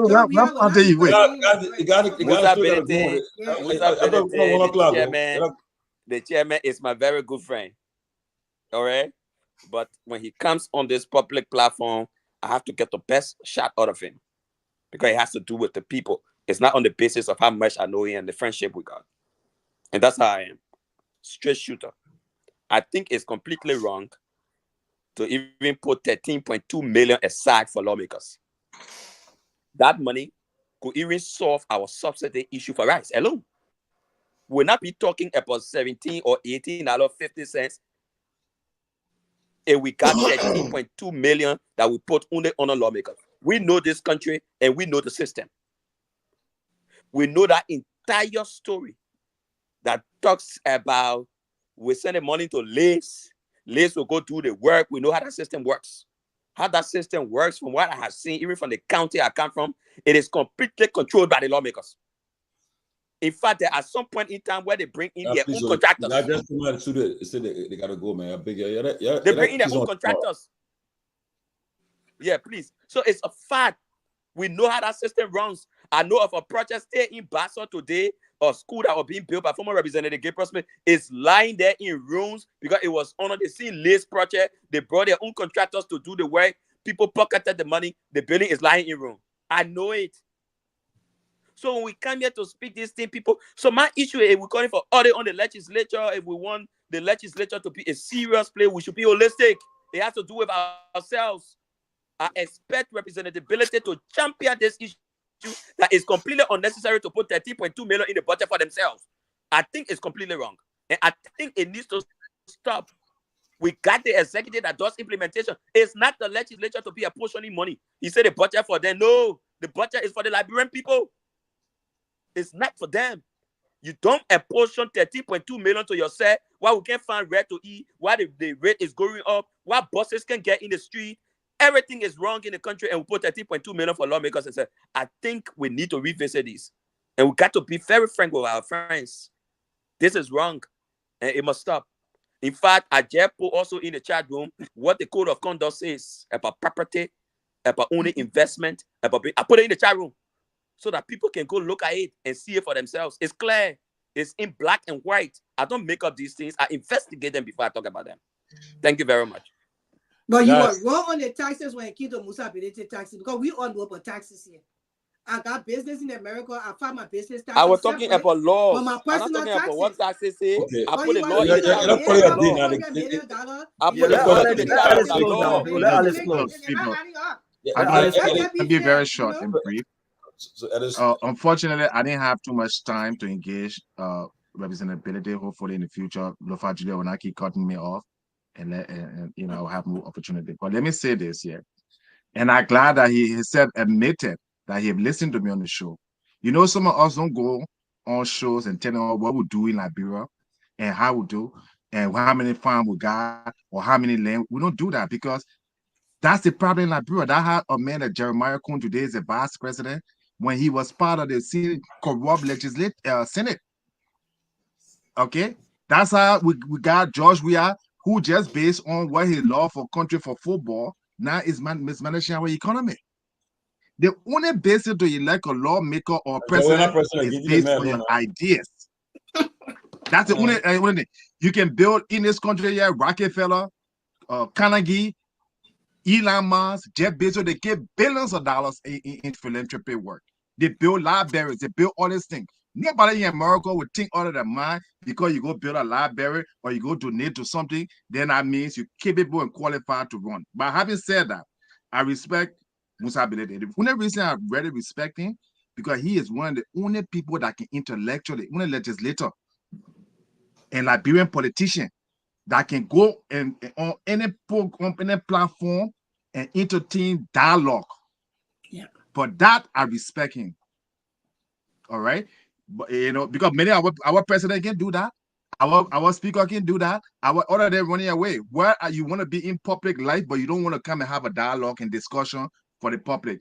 Then you want people to elect you. So on that point, I must get him A's for that flying color. He should continue to do that because it will only make him better and more accessible. But if he's listening, we are proposing a lot of solutions in Liberia. The problem in Liberia is nicest won't be economists, a teacher won't be politician. You cannot build a society where you take the experts, the people who know how to, the mechanic is doing something else, the other person, you have to build your economy. Like Robert, for instance. Robert is an expert in the hospitality business. He's an expert in hotel management. I stayed at some of his hotels before. And this man is sitting there languishing. And you have our tourism industry sitting there in ruins. And you say you got lawmakers. That one time you will call expert. There's some of our brothers and sisters here, they're in the medical field. And lastly, I will say this. If anybody think that you have to be on the ground or in politics or be elected to help your country, they order their minds. I work for all the top banks. I sit down for my bedroom, okay? And I work for JP Morgan and Citibank and people all around the world. You have the technology. You can get these people, which was what I was trying to do, get these Liberian bankers and financiers and all of them together on the chat room on a regular basis so they can help solve the problem. And that's why we're trying to innovate in the country. We have an agriculture bank. We shut the agriculture bank down. Then we say we got food. How are you going to produce food when the bank is supposed to? No, just 30 seconds. I'll be finished. You didn't give any time today on the show. Here. No time at all. So let me speak my mind, please. Just 30 seconds. You have an agriculture bank. You have hold on. So you ask for solution. Open the agriculture bank. The $13 million that you put in here and there, the other money that you gave me to subsidy. We will get the experts, we have the bankers, we have the analysts, me, myself included, will run that bank and we'll be able to grow not just rice, but we'll be able to grow commodity, cocoa, coffee. That's what they done in Ivory Coast. That's what they do in China. China has an agriculture bank. So that's one recommendation. They will just say, I'll just criticize, and I'm not giving up. But what I'm saying, we need a change of the guard and we need new people with ideas. Thank you. Thank you. But one thing I agree with Alex on as I end is, look, honestly, if you're a public official in a public space, I don't care if any platform you feel is too, the guys that they are critical about you, this way you should go. Go there and engage them. It makes you a better person. Because one thing I know we will not do to you, we will not disrespect you, we will not insult you here.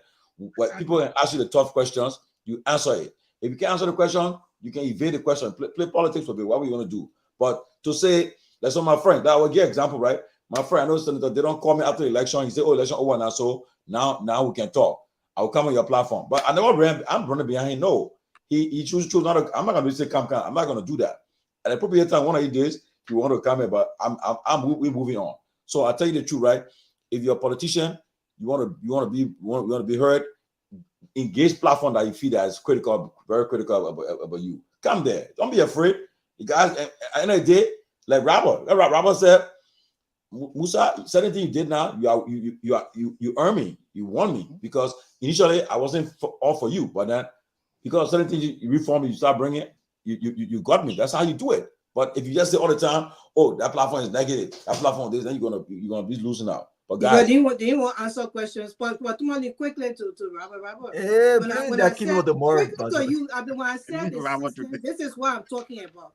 I'm not here to back anybody, but we have to commend people. But when I say the system, the bills, Musa ability is in our house. You hear when he come on platform and listen to the different. Look, can you imagine?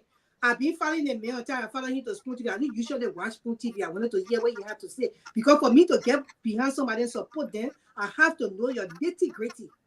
And the man is trying to pass bill in the house, but you know how it is to pass bill in our house with all the other people fighting because they too, they want their money and they don't want you to pass any bill that will not benefit them.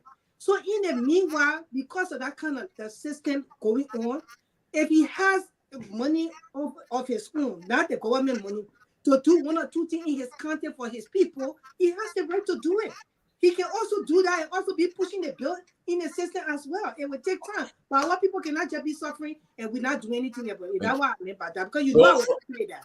On Friday, we'll play host to Dr. Clarence Pay Moneybar, the political leader of the Liberian National Union. He will be our guest. It's sloppy. We'll be your top fan.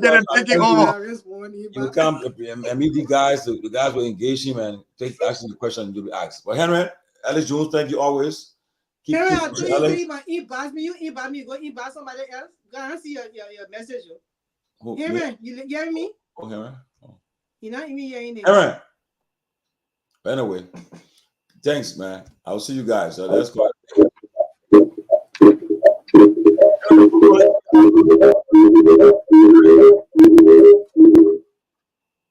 Henry, they want to say she inbox you. You inbox her. She's telling you. Then you pay attention. Contact says Grace. Contact her. Contact her. Okay, I'll talk to you guys later, man.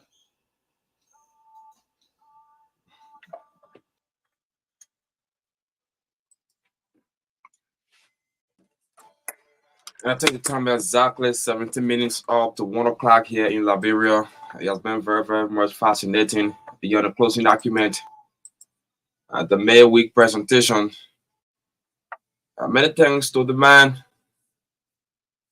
That's the Honorable Man himself, District number 7 representative, Honorable Musa Hassan. He has been our guest here today on the closing document. Let me say many thanks to you for your listening role. Many thanks to all of our panelists. Many thanks to the team that Hot FM 107.9 for relaying this program. That's the man, Zizi Bala. And the team of FM 96 for in Nima County, Sakapie, for also reading the program and all affiliate radio stations. And my name is Heron Jala Benya with the man at the Butler on behalf of the team. We say bye-bye, we'll catch you when we'll catch you. That's going to be on Friday. And bye-bye from our end.